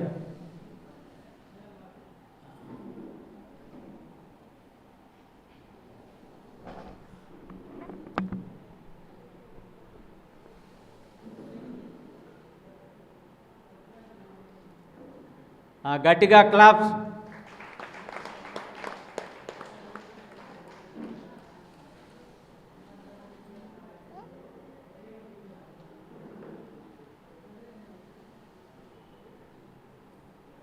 ఈరోజు ఆత్మజ్ఞానాన్ని అందించడానికి చేసినటువంటి senior pyramid master, PMC director Shri Kasini Ananda Prasad గారికి కూడా సగౌరవంగా సన్మానించవలసిందిగా కోరుతున్నాం.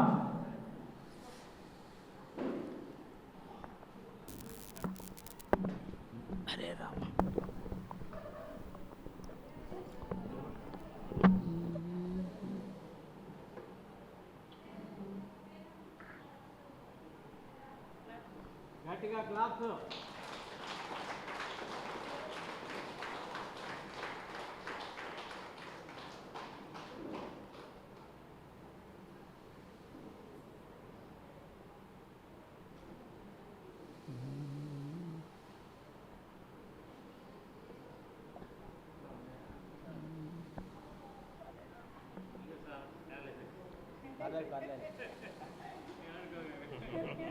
అది కాదు సార్, అది చెప్పకుండా వచ్చినాడికి అట్లా ఇస్తారు. మీరే మాట్లాడే సార్. ఓకే, సో ఆగస్టు 22 నుంచి 28 వరకు తిరుపతి మరి శ్రీ వెంకటేశ్వర స్వామి పాద సన్నిధిలో మహతి ఆడిటోరియంలో ప్రపంచ శాంతి కొరకు పిఎస్ఎస్ మూమెంట్ సహకారంతో పిఎంసి వారి ఆధ్వర్యంలో ధ్యాన మహాయజ్ఞం జరుగుతుంది. మరి ఆ కార్యక్రమానికి అందరూ రావడంతో పాటు మరి మీ బంధుమిత్ర సపరివారాలందరూ కూడా తీసుకొని రండి. మరి యజ్ఞాలు శ్రీ సూర్య రామారావు గారు దాదాపు 142 యజ్ఞాలు చేశారు ఇప్పటికే. భగవద్గీత, ధ్యాన, జ్ఞాన యజ్ఞాలు ఆ యొక్క యజ్ఞం యొక్క ఉద్దేశం ఏంటి, దాని యొక్క ఫలితాలేంటి, ఎందుకు చెయ్యాలి, మరి జరుగుతున్నటువంటి ఆ యజ్ఞం గురించి వారి మాటల్లో విందాం.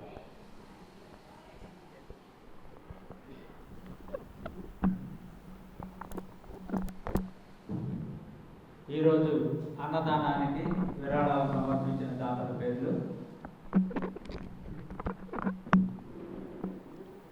ముందుగా బ్రహ్మర్షి పితామహ పత్రిజీ గారికి శతకోటి ప్రణామాలు. ముందుగా బ్రహ్మర్షి పితామహ పత్రిజీ గారికి శతకోటి ప్రణామాలు. ఈరోజు అద్భుతంగా ఆత్మజ్ఞానం అందించిన మాస్టర్ గారికి శతకోటి ప్రణామాలు. ఇక్కడికి వచ్చిన ఆత్మ బంధువులందరికీ కూడా శతకోటి ప్రణామాలు. ఈరోజు అన్నదానానికి సహకరించిన దాతలు పారేపల్లి నరసింహారావు గారు 200 రూపాయలు, లగవరపు సత్యనారాయణ గారు 1000 రూపాయలు, ఒక ధ్యాని 100 రూపాయలు, పి పూర్ణచంద్రరావు గారు 101 రూపాయి, గంగిశెట్టి నాగేశ్వరరావు గారు 100 రూపాయలు, కజ్జం వెంకటరత్నమ్మ గారు 300 రూపాయలు, శంకా శ్రీనివాసరావు గారి మనవడు సుబ్బారావు గారు పుట్టినరోజు సందర్భంగా 1000 రూపాయలు సమర్పించినారు. బత్సు సుబ్బారావు గారు 51 రూపాయి, జలసూత్రపు సాంబయ్య గారు 100 రూపాయలు. అన్నప్రసాదానికి నెలవారీ దాతలు గుండా శ్రీనివాసరావు గారు, అన్నపూర్ణమ్మ గారు 1000 రూపాయలు, నిర్మల ఉమామహేశ్వర గారు 500 రూపాయలు, రెడ్డి సాంబశివరావు గారు 300 రూపాయలు, కర్ణాటి శ్రీశైలం గారు 300 రూపాయలు. వారికి శతకోటి ప్రణామాలు. Thank you. ఏం పేరు పేరు రావూరి వెంకటరామరెడ్డి చిన్నగ్రహం. రావూరి వెంకటరెడ్డి గారు, రావూరి వెంకటరామరెడ్డి గారు చిన్న అగ్రహారం వారు ఈరోజు అన్నప్రసాదానికి 100 రూపాయలు సమర్పించారు.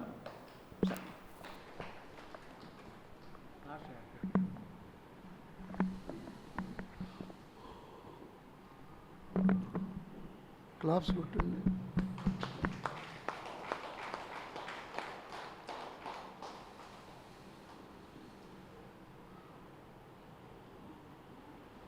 ఉదయం నుంచి ఉన్నవాళ్ళు చేతులు ఎత్తండి. ఉదయం నుంచి ఉన్నవాళ్ళు, వాళ్ళందరికీ క్లాప్స్.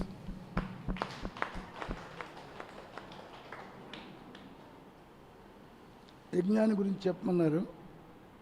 యజ్ఞాన్ని గురించి ఒక 5 నిమిషాలు మాట్లాడతాను నేను.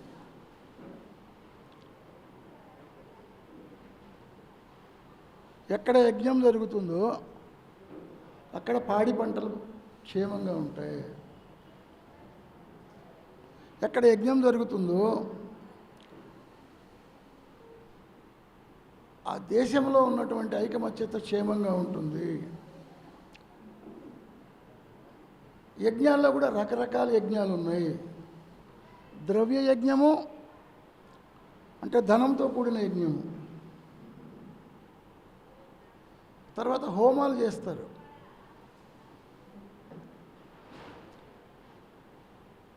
ఆ హోమగుండాలు పెట్టి మంత్రాలు చదువుతూ చేసేది హోమయజ్ఞం. తర్వాత అన్నదానం కూడా యజ్ఞమే. అన్నం అనేది పెట్టడం కూడా యజ్ఞమే.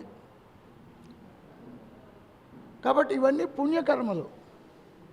యజ్ఞం చేస్తే ఏమవుతుంది అంటే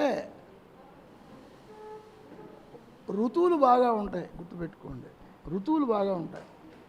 అంటే సకాలంలో ఏ కాలంలో ఏదైతే అవసరమో అది మనకు అందిస్తుంది ప్రకృతి యజ్ఞం చేస్తే. దేవతలకు మనం యజ్ఞంలో వాళ్ళకి హవిస్సులు అందిస్తాం. మనం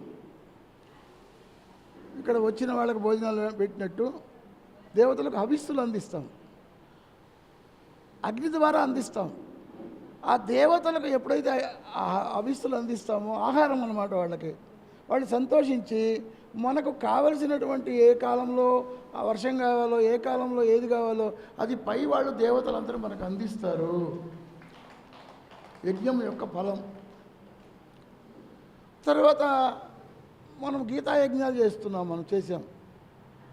ఇప్పుడు మామూలు బాహ్య యజ్ఞాలు జ్ఞానయజ్ఞం అన్నమాట ఇప్పుడు చెప్పేది మేము. గీతాయజ్ఞం అనేది జ్ఞానయజ్ఞం, జ్ఞానాన్ని అందించటం. గుర్తుపెట్టుకోండి. పత్రి గారు ఆయన కనీసం ఒక 50 యజ్ఞాలు చేశారు మినిమం. తిరువణామలలో చేశారు, షిర్డీలో చేశారు, పుట్టపర్తిలో చేశారు, 50 యజ్ఞాలు చేశారు. ఆయన అమరావతిలో చేశారు. ఆ యజ్ఞం వల్ల అయ్యా సరైనటువంటి కాలంలో సరైన ప్రజలకు ఋతువులు కరెక్ట్గా అందుతాయి.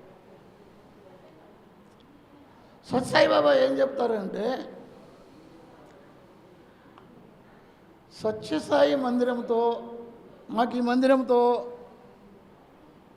50 ఏళ్ళ సంబంధం. అయ్యా ఈ మందిరం క్లాప్స్ కొట్టండి. 50 ఏళ్ళ సంబంధం నాకు ఈ మందిరంతో. నేను 20 ఏళ్ల వయసులో సత్యసాయిబాబా భక్తుడి. సత్యసాయిబాబా మందిరం సత్తెనపల్లిలో రాలా, భజనలు చేశారు. కానీ మొట్టమొదట ఆంధ్రప్రదేశ్లో గుంటూరులో కూడా కాకుండా పిడుగురాళ్ళలోనే సత్యసాయిబాబా మందిరం వచ్చింది. ఇక్కడ మేము సత్తెనపల్లి నుంచి వచ్చి పిడుగురాళ్ళ సత్యసాయి మందిరానికి ఇటుకలు ఉసుక మోసిన వాళ్ళం మేము. ఈ అనుభూతి ఉందన్నమాట మాకు. అంటే పుట్టపర్తిలో ఎలా అయితే మందిరం ఉంటుందో ఆ ఆకారంతో మందిరం కట్టారు ఇక్కడ. పుట్టపర్తిలో మందిరం చూస్తే ఇది చూసినట్లే, ఇది చూస్తే అది చూసినట్లే. కాబట్టి ఆ సత్యసాయి సంస్థతో ఒక 50 ఏళ్ళు సంబంధం ఉన్నది నాకు. 300 సార్లు పుట్టపర్తి వెళ్ళాను. 300 సార్లు సత్సాయిబాబా ఉపన్యాసాలన్నీ వినేవాడిని. ఎన్నో సత్సంగాలు, భజనలు. పత్రి గారి పరిచయం 2001లో. క్లాప్స్ కొట్టండి. 2001లో. 2001కి ముందు సత్సాయిబాబా భక్తుడిగా నేను అన్ని గ్రామాలు, అన్ని చోట్ల తిరిగాను, సంకీర్తనలు చేశాను. అప్పుడు కూడా ఉపన్యాసాలు చేయడం జరిగింది. ఇక్కడ ఈరోజు మన అదృష్టం ఏంటంటే సత్యసాయిబాబా మందిరంలో ఆనందప్రసాద్ క్లాసు. ఇది చాలా ఒక అనుభూతి అన్నమాట. అనుభూతి. సత్యసాయిబాబా సంస్థ నేను ఎంత బాగా ప్రేమిస్తానో మన ఆనందప్రసాద్ కూడా అంతా నాకు ప్రేమ. నాకు దేహానికి సంబంధించిన వాళ్ళు దేహపుత్రులు అంటారు వాళ్ళని. కోరిక కోసం వచ్చిన వాళ్ళు కామపుత్రులు, దేహపుత్రులు. ఆనందప్రసాద్ నా జ్ఞానపుత్రుడు, ప్రేమపుత్రుడు. ఇవాళ ఖమ్మంలో నా గీతాయజ్ఞానికి 40-50 కిలోమీటర్ల దూరం నుంచి రోజు వచ్చేవాడు ఆయన గీతాయజ్ఞానికి. అట్లా సొసైటీలో ఉంటూ అలా కార్యక్రమాలు చేస్తూ పత్రి గారికి చాలా దగ్గరగా ఉన్నటువంటి మాస్టరు. గుర్తుపెట్టుకోండి. గురువుకు మన ఇష్టం కావటం కాదు, గురువుకు మనం ఇష్టం కావటం కాదు. ఎవరైనా మా గురువు ఇష్టం అంటారు, కాదు, గురువుకు మన ఇష్టం కావాలి. అది అర్థమైందండి. గురువుకు మనం ఎప్పుడు ఇష్టమవుతాము? గురువు యొక్క మార్గంలో మనం ఆ వర్క్ చేస్తున్నప్పుడు, ఆ పాత్ర ఇస్తున్నాం. గురువు పాదాలు పట్టుకోవటం కాదు గురువు పాద సేవ అంటే. గురువు పాదాలు దేనికోసమైతే తిరిగినాయో మన పాదాలు కూడా దానికోసం తిరిగితే గురువు యొక్క పాదాల యొక్క రుణం తీర్చుకున్నట్లు. వాడు ఆనందప్రసాద్ 20 ఏళ్ల పరిచయం నాకు. వాళ్ళ అబ్బాయి సంవత్సరం వయసులో తిరువణామల యజ్ఞానికి వచ్చాడు పిల్లాన్ని తీసుకొని. ఇప్పుడు 20 ఏళ్ల వయసు. అప్పుడు ఒళ్ళో పెట్టుకున్నాను ఆ పిల్లాడిని తిరువణామలో.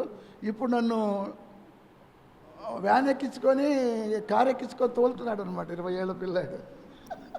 చాలా నాకు ఆనందం. ఎదుగుదల అనేది ఇప్పుడు ప్రసాద్ ఎదుగుదలే కాదు, వాళ్ళ అబ్బాయి ఎదుగుదల కూడా రెండు చూసిన వాడిని నేను. రెండోది ఇంకోటి ఏంటంటే సత్సాయిబాబా ఏం చెప్తారంటే,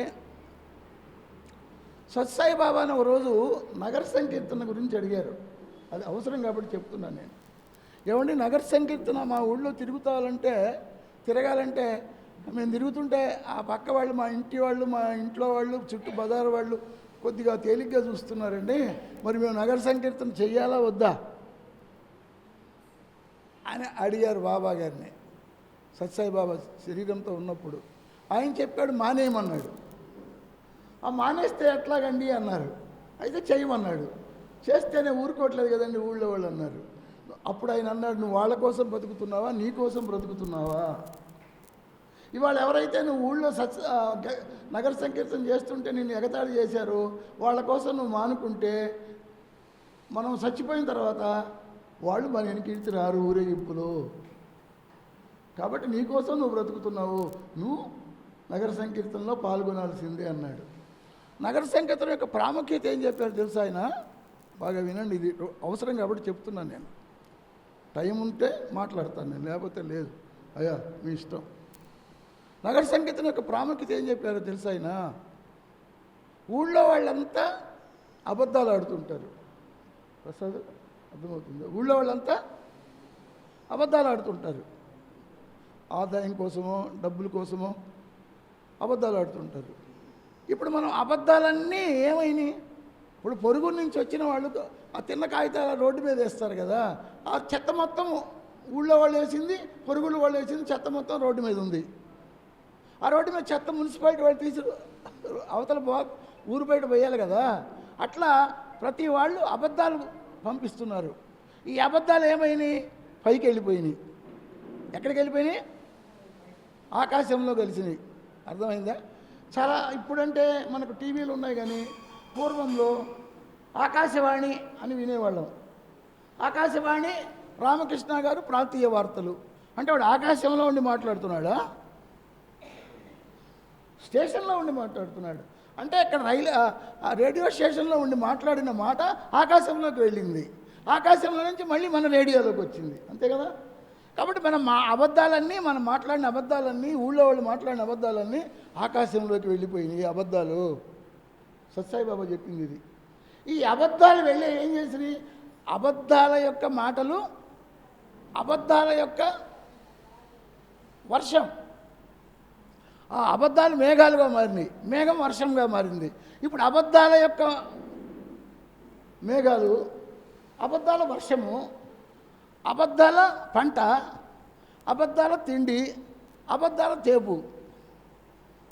అంటే ఎటు తిండి తింటే అటు తేపు, చపాతీ తింటే చపాతీ తేపు వస్తుంది, ఇడ్లీ రాదు. అంటే మనం అబద్ధాలని మనం పంపిస్తున్నాం పైకి. అందువల్ల జనమందరూ నిద్రలేచిన తర్వాత అబద్ధాలను పైకి పంపిస్తే అబద్ధాల వర్షం కురుస్తుంది, మళ్ళీ అబద్ధాలు తిండి అవుతుంది, అబద్ధాల పంట అవుతుంది, మళ్ళీ అబద్ధాలను పంపిస్తున్నాం. కానీ నిద్ర లేవకముందే మున్సిపాలిటీ వాళ్ళు ఎట్లా అయితే చెత్తంతా ఊరు బయట బారేస్తారో, మనం నగర సంకీర్తన అనేది కృష్ణ రామ గోవింద అని నగర సంకీర్తన చేస్తూ ఈ అబద్ధాల పైన ఉన్నటువంటి వాటిని కరిగిస్తున్నాము, భగవంతుడి యొక్క స్మరణ చేపిస్తున్నాము.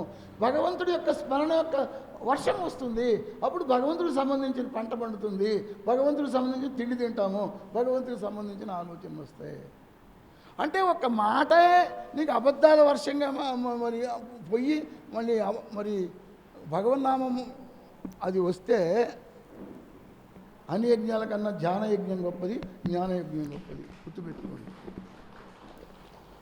కాబట్టి పుణ్యకర్మలు ఉంటాయి. పుణ్యకర్మలు నిన్నేం చేస్తాయంటే నీకు సుఖాన్ని ఇస్తాయి. జ్ఞానకర్మ నిన్ను ఎక్కడి నుంచి వచ్చావో, ఎక్కడికి పోవాలో అక్కడికి చేరుస్తుంది జ్ఞానకర్మ. అందువల్ల పుణ్యానాం ఉత్తమం అని ఏ గుళ్ళో అనలేదు, జ్ఞానానాం ఉత్తమం అని చెప్పాడు ఎవడైనా. పుణ్యం అవసరమే, కానీ పుణ్యంతో ఆగకూడదు. పెట్టుకోండి. రోజు మనం పాత్రను తవ్వుకుంటున్నాము, ప్రతిరోజు తవ్వుతున్నాము. పాత్రను ఎందుకు తవ్వుతున్నాం? రోజు వండుకున్న పాత్రని చెప్పండి, చూసుకొని చచ్చిపోవటానికా? వండుకోవటానికి కదా. అంటే అప్పుడు తోపిన పాత్రను వండుకొని తిని మళ్ళీ తోముకోవాలి. అట్లా కాకుండా రోజు తోముకొని చూసుకొని చచ్చిపోతే ఎంత దుఃఖమో. ఈ పుణ్యకర్మలు అనేవి నీ హృదయం అనే పాత్రను శుద్ధి చేయటము, జ్ఞానం అనేది వండుకోవాలి, అనుభవించాలి. జ్ఞానైన వాడే ఎక్కడి నుంచి వచ్చాం, మనం ఎక్కడికి పోవాలి అనేటటువంటి జ్ఞానం ఉంటుంది. ఎవడైతే జ్ఞానం లేకుండా పాపకర్మలు పక్కన పెడదాం, పుణ్యకర్మలు చేసి నాకు పుణ్యం ఉంది లేని మరణిస్తాడో వాడి శరీరం వదిలిపెట్టిన తర్వాత వాడు కనీసం 15 రోజులు ఉంటాడు వాడి ఇంటి చుట్టూ. కాబట్టి ఎవడైతే జ్ఞానాన్ని తెలుసుకొని ఉంటాడో, నేను శరీరం కాదు ఆత్మను తెలుసుకుంటాడో, వాడు జీవించి ఉన్నప్పుడే మరణాన్ని గురించి తెలుసుకుంటాడు. ఒక 10 సంవత్సరాలు జైల్లో ఉన్నాడు అనుకోండి, జైల్లో నుంచి రేపు విడుదల అన్నారు అనుకోండి, వాడు విడుదలంటే ఇప్పుడు పోను నేను సంవత్సరం ఆగిపోతాను అంటాడా వాడు? జైల్లో నుంచి ఎప్పుడు విడుదల చేస్తారా, ఎప్పుడు భార్యా పిల్లలు చూద్దామా? ఎట్లా ఇది జైల్లో నుంచి టక్కుమని బయటకు వస్తాడో అట్లా ఈ శరీరం నుంచి జ్ఞాని అయిన వాడు ఎక్కడి నుంచి వచ్చాడు? అక్కడికి వెళ్తాడు. ఎప్పుడు జ్ఞానం ఉండాలి. పుణ్యం వద్దని చెప్పటం లేదు, పుణ్యం సరిపోదు నువ్వు ఉద్ధరింపబట్టడానికి. అందువల్ల జ్ఞానాత్మ దగ్ధ కర్మాణి, జ్ఞానం అనేది. కాబట్టి జ్ఞానయజ్ఞాలు చేశారు పత్రిజీ.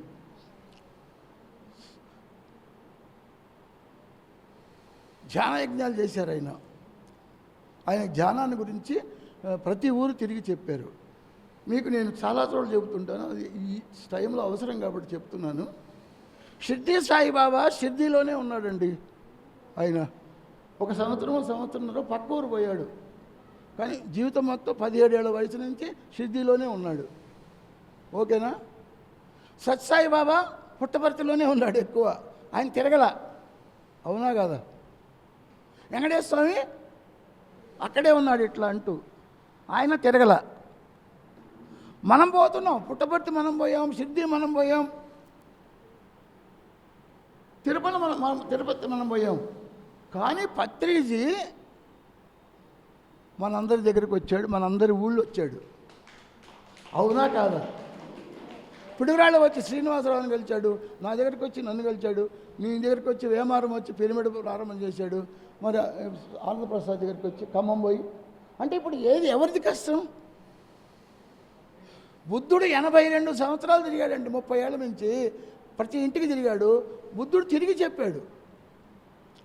రమణ మహర్షి ఇంటికి పోయినవాడికి చెప్పాడు. ముమ్మడివరం బాలయోగి వాడు అన్నం వాడే తిన్నాడు. ఈ ముగ్గురు ఎవరు గొప్పవాడు? తిరిగి అన్నం పెట్టినవాడు గొప్పవాడు, బుద్ధుడు గొప్పవాడు. అందువల్ల ఇవాళ 10,000 మంది 20,000 మంది మనం ఒక 40,000 మంది 50,000 మంది కర్తాళ్ళలో ఉంటున్నామంటే ఈ 50,000 మంది దగ్గరికి ఆయన వచ్చాడు. అవును కదా ప్రసాద్? కష్టమా కాదా? కాబట్టి పిరమిడ్ స్పిరిచువల్ సొసైటీ అనేది జ్ఞానానికి సంబంధించింది, ఇది పుణ్యానికి సంబంధించింది కాదుగాక కాదు. గుర్తుపెట్టుకోండి, జ్ఞానాన్ని అందిస్తుంది. మరి పుణ్యం మీరు సంపాదించుకోవాలి, పుణ్యం పిరమిడ్ సొసైటీ అందించదు.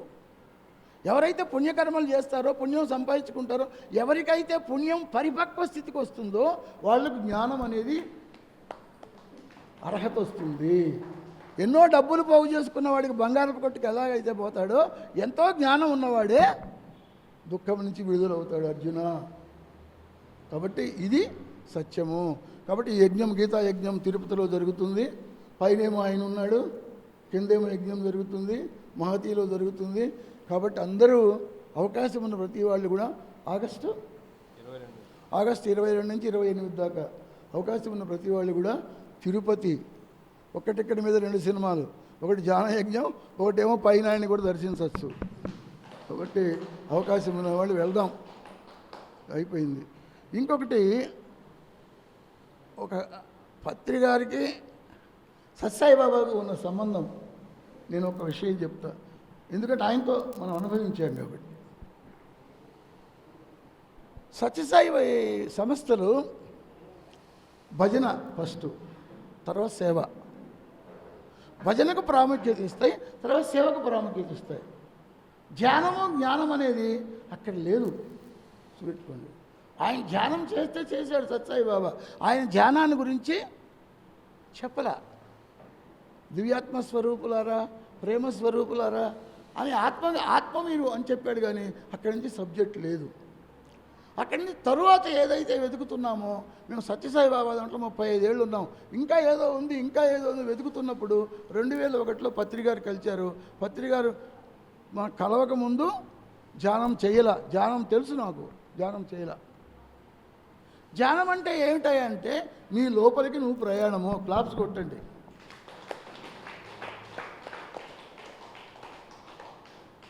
నువ్వు బీరువాకి ఓనర్ అయినప్పుడు ఆ బీరువాలో ఏమున్నాయో నగలు చూసుకోవాలా వద్దా?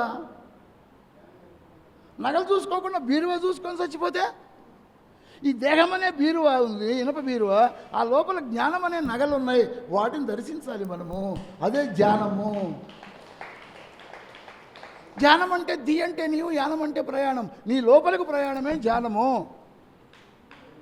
ధ్యానం చేస్తేనే నువ్వెవరో నీకు తెలుస్తుంది.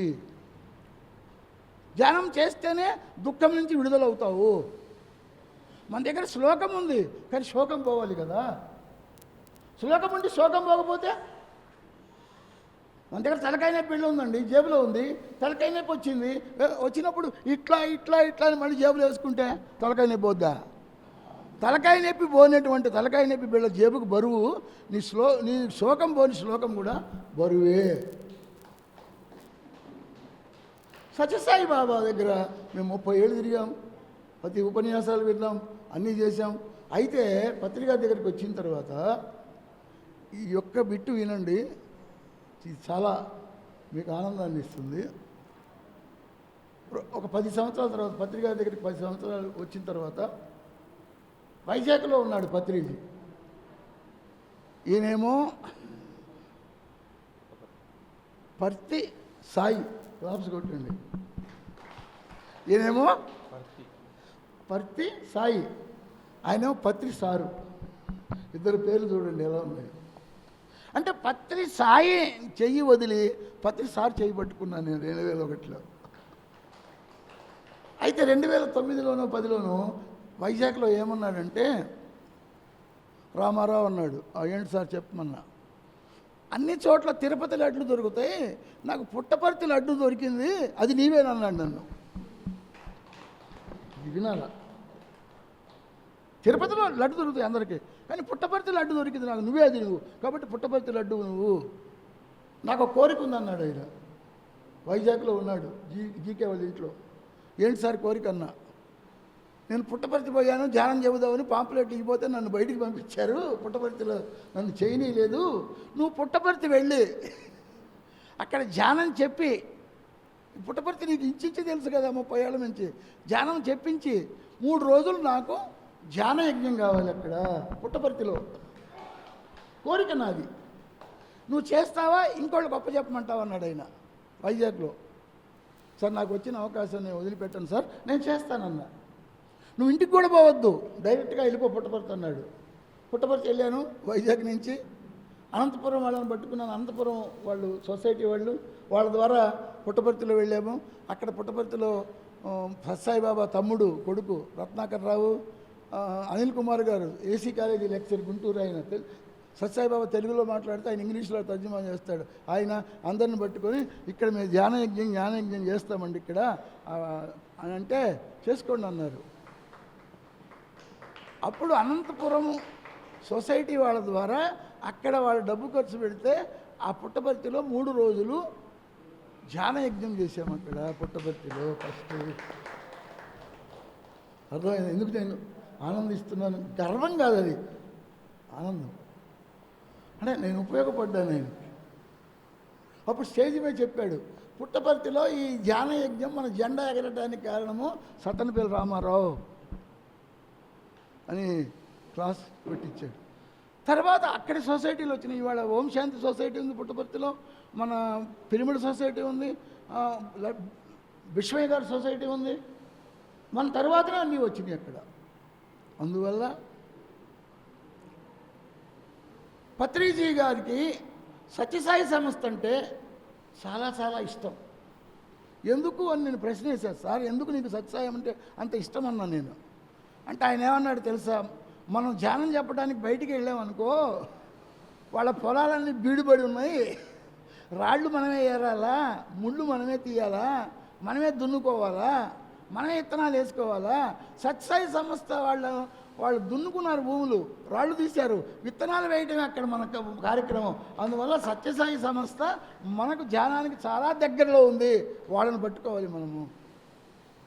సత్యసాయి సంస్థ చాలామంది సత్యసాయి సంస్థ వాళ్ళు పిరమిడ్లో చాలామంది ఉన్నారు ఇవాళ. అర్థమైందండి. మీకు ఇంకొకటి చెప్తానండి, మిగతా సంస్థల్లో ఉన్నవాళ్ళు బాగా వినండి ఇది, మేడం బాగా వినండి ఇది. మిగతా సంస్థల్లో ఉన్నవాళ్ళు పిరమిడ్ సొసైటీలోకి వస్తారు. మిగతా సంస్థల్లో ఉన్నటువంటి వాళ్ళు పిరమిడ్ సొసైటీకి వచ్చిన తర్వాత మిగతా సంస్థల్లో అంతకు ముందున్న సంస్థల్లో కలిసి పనిచేస్తారు, కానీ వీళ్ళు పోయి వాళ్ళల్లో కలిసి దీన్ని వదిలిపెట్టరు. ఎందుకు? ప్రశ్న వేసుకోండి. ఎందుకు? భక్తి యోగంలో 9 మార్గాలు ఉన్నాయి. పూజ, అభిషేకం, 9. చివరిది ఏమిటంటే ఆత్మనివేదనం. క్లాప్స్ కొట్టండి. చివరిది 9వది ఆత్మనివేదనం. ఇంకా 10 లేదు అక్కడ. అర్థమైంది సార్? మిగతా సమస్యలన్నీ నదులు లాంటివి, గుర్తుపెట్టుకోండి. నదులు లాంటివి. క్లాప్స్ కొట్టండి. నది ఏం చేస్తుంది? ఎక్కడ దిగబోతుంది? అది నది సముద్రంలో కలుస్తుంది. కృష్ణా నది కర్ణాటకలో పుట్టింది, మచిలీపట్నంలో కలిసింది. అది గోదావరి నాసిక్లో పుట్టింది, అంతర్వేదిలో కలిసింది. అంటే సముద్రంలో కలవాల్సింది నదులన్నీ. మిగతా ఏదైతే నదుల్లాగా ఉన్నాయో సంస్థలు కొంతవరకు, తర్వాత వచ్చి సముద్రంలో కలవాలి. ఈ పిరమిడ్ సొసైటీ అనేది జ్ఞానంలో సముద్రం లాంటిది. సముద్రంలో కలిసిన తర్వాత ఇంకేం లేదు. కృష్ణానది అనుకోండి, ఓ బిందుడు కృష్ణా నీళ్ళు ఇవ్వమంటే ఇస్తాం, గోదావరి నీళ్ళు ఒక బిందు ఇవ్వమంటే ఇస్తాం, గంగ నీళ్ళు ఒక బిందు ఇవ్వమంటే ఇస్తాం. ఈ మొత్తం కలిసి సముద్రంలో కలిసినాయి అనుకోండి. ఇప్పుడు గోదావరి నీళ్ళు బింది, కృష్ణానది నీళ్ళు బింది. అంటే ఇక్కడ గోదావరి, కృష్ణానది, యమున అనేది కరిగిపోయింది, నీరు మిగిలిపోయింది అర్జున. ఆ నీరు అనేది జ్ఞానము. కాబట్టి ఇక్కడ ఇది యూనివర్సల్ జ్ఞానం. ఇది గుర్తుపెట్టుకోండి. అర్థమైందా? నేను చాలా చోట్ల చెప్తాను. నేను తేలిగ్గా చెప్పడం కాదు. అయితే చాలామంది అంటారు మీది నది అయితే అని అడుగుతారు నన్ను. మీ పిరమిడ్ సొసైటీ నది అయితే అంటారు. మాది నది అయితే మీ సముద్రం కావాలి కదా. ఇప్పుడు అర్థమవుతుందా? మాది నది అయితే మీ సముద్రం కావాలి. చెప్పండి, మీ సముద్రం అయితే మేము వచ్చి కలుస్తాము. బాగుంది కదా? నాకు రాముడు ఇష్టం అంటే కుదరదు, నువ్వు రాముడిలాగా ఉండాలి. రాముడు ఇష్టం అంటే కుదరదు, రాముడిలాగా ఉండు. నాకు కృష్ణుడు ఇష్టం అంటే కుదరదు, కృష్ణుడిలాగా ఉండు. నాకు సీత ఇష్టం అంటే కుదరదు, నువ్వు పీతలాగా ఉండు. సీత ఇష్టం అంటే సీతలాగా ఉండు. నాకు యేసుక్రీస్తు ఇష్టం అంటే కుదరదు, నువ్వు యేసుక్రీస్తులాగా ఉండు. మొహమ్మదు నాకు ఇష్టం అంటే కుదరదు, నువ్వు మహమ్మదులాగా ఉండు. ఇది జ్ఞానం. కాబట్టి నీకు ఎవరైతే ఇష్టమో అలా జీవించు. ఇది జ్ఞానం. అందువల్ల పిరమిడ్ సొసైటీ అనేది యూనివర్సల్ జ్ఞానం. ఇది ఎక్కడికి పోయినా చెప్పుకోవచ్చు. ఇది ఇంతకు మించింది లేదు, ఇంకెక్కడెక్కడైనా లేదు. ఇప్పుడు సత్యసాయిబాబా దాంట్లో ఓ పాట పాడామనుకోండి, ఇక్కడ నువ్వు అమెరికాలో పోయినా ఇదే పాట పాడతారు. అక్కడ రాగం అక్కడే అదే ఉంటుంది, తాళం అదే ఉంటుంది. వాళ్ళు పుట్టపర్తిలో రాగాలు కడతారు. అంటే సత్యసాయి దాంట్లో పాట ఎలా అయితే మారదో, ఈ పిరమిడ్ సొసైటీలో జ్ఞానం అనేది మారదు.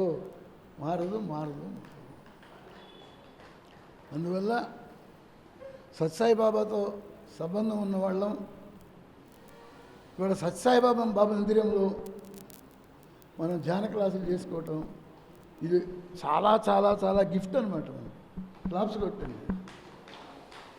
ఈ మందిరం వాళ్ళకి, సత్యసాయి బాబా ఆర్గనైజర్ వాళ్ళకి ఇది మనం రుణపడి ఉన్నాం. థ్యాంక్స్.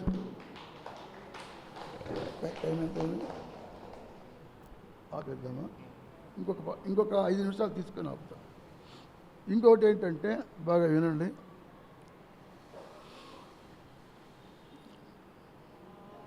మంజునాథ్ సినిమాలో హరహరన్ అనేవాడు పాట పాడాడు. అందరికీ గుర్తుండి హరహరన్. ఏ పాట అది? శివుడి పాట. శివం హరహర స్తోత్రం చేస్తాడు.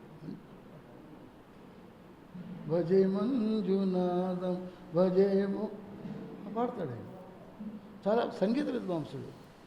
మహారాష్ట్రలో సంగీత విద్వాంసుడు. సత్యసాయిబాబా పుట్టపర్తి అనేది అది చిన్న గ్రామమైనా ఇవాళ ప్రపంచ దేశాలు మొత్తం వస్తాయి అక్కడికి. అన్ని దేశాల వాళ్ళని చూడవచ్చు పుట్టపర్తిలో. మీరు అన్ని దేశాలు పోవక్కర్లా, అన్ని దేశాల వాళ్ళు ఉంటారు అక్కడ. అలానే అన్ని రకాల సంగీత విద్వాంసులు ఉంటారు. బాలసుబ్రహ్మణ్యం, ఘంటసాల, సినిమా కాంతారావు, అంజలి, వీళ్ళంతా బాబా భక్తులే. అయితే హరిహరన్ అనే ఆయన సత్సాయి బాబా దగ్గరికి వచ్చారు. అది నేషనల్ వేదిక అనమాట, నేషనల్ వేదిక. పుట్టపర్తిలో కనుక ఆ వేదిక మీద కనుక కచేరీ చేస్తే ప్రపంచం మొత్తం చేసినట్లు. హరిహరన్ వచ్చిన తర్వాత సత్సాయి బాబా జీవించి ఉన్నారు. అప్పుడు అక్కడ జీవించి ఉంటే బాబా దగ్గర పర్మిషన్ అడిగాడు ఆయన. నేను కచేరీ చేస్తాను, వాయిద్యాలు తీసుకొని వచ్చాను అని పర్మిషన్ అడిగాడు హరిహరన్. అక్కడ వాళ్ళు ఒప్పుకున్నారు. ఒప్పుకున్న తర్వాత 2 గంటలు 3 గంటలు కచేరీ చేశాడు ఆయన, హరిహరన్ అని. కచేరీ చేసిన తర్వాత సత్సాయి బాబా పాద నమస్కారం ఇచ్చి ఆ చైన్ ఏదో సృష్టించి ఆయనకి ఇచ్చాడు.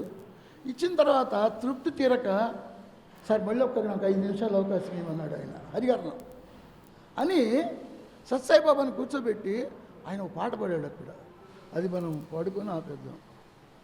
ఆ సత్సాయి బాబా ప్రేమను చూసిన తర్వాత, అక్కడ కచేరీ చేసిన తర్వాత హరిహరన్కి సత్సాయి బాబాను చూస్తే తల్లి గుర్తుకొచ్చింది. తల్లి క్లాప్స్ కొట్టండి, తల్లి గుర్తుకొచ్చింది. అప్పుడప్పుడు పాడాడు ఆయన సత్సాయి బాబాను చూస్తూ, జననీమా సాయి జననీమా, నువ్వు తల్లి అన్నాడు ఆయన పాటలో. జననీమా సాయి జననీమా ప్రేమవాహినీమా.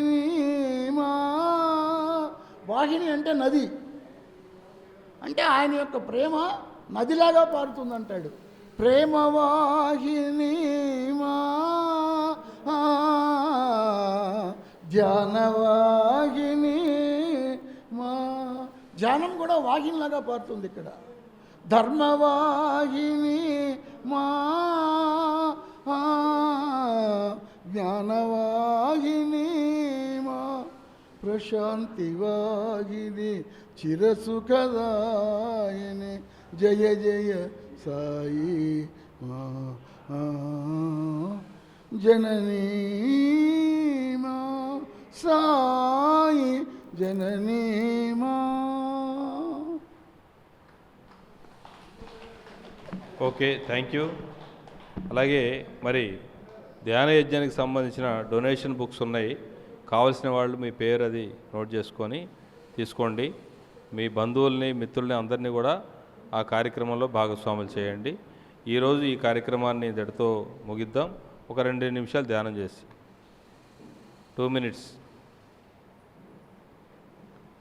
హాయిగా వేళలు వేలు పెట్టుకుందాం.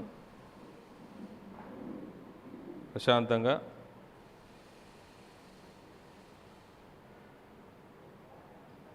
శ్వాసను గమనిస్తూ ఉన్నాం.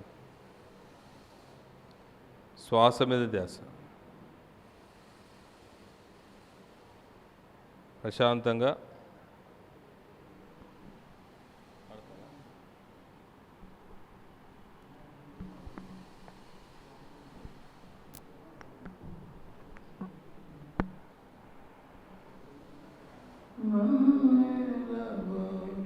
సత్య సాయి బాబా కన్నీట పాదాలు కడిగేను బాబా, నన్నేలవా సత్య సాయి బాబా.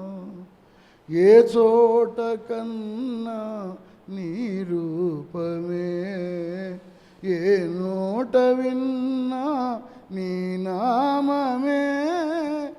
ఏ చోట కన్నా నీ రూపమే, ఏ నోట విన్నా నీ నామమే. మంగళకరము మార్గము చూప, మహిళా వెలసిన శాంతి స్వరూప, నన్నేలవ సత్య సాయి బాబా. కన్నీట పాదాలు కడిగేను బాబా, కన్నీటి కెరటాల అలల తెరల నిను, కన్నీటి కెరటాల అలల తెరల నిను కాంచలేకున్నాను, కరుణించమన్నాను. తనువు మనసు అర్పించనున్నాను, అందుకో అందుకో అందుకో బాబా నన్నేలవా సత్య సాయి బాబా. నాలో ఏదో వేదన నాకేల ఈ వింత శోధన మనసార చేసేను ఆరాధన ఆనందముగా చేతు ఆత్మార్పణ బాబా సత్య సాయి బాబా బాబా సత్య సాయి బాబా బాబా సత్య సాయి బాబా.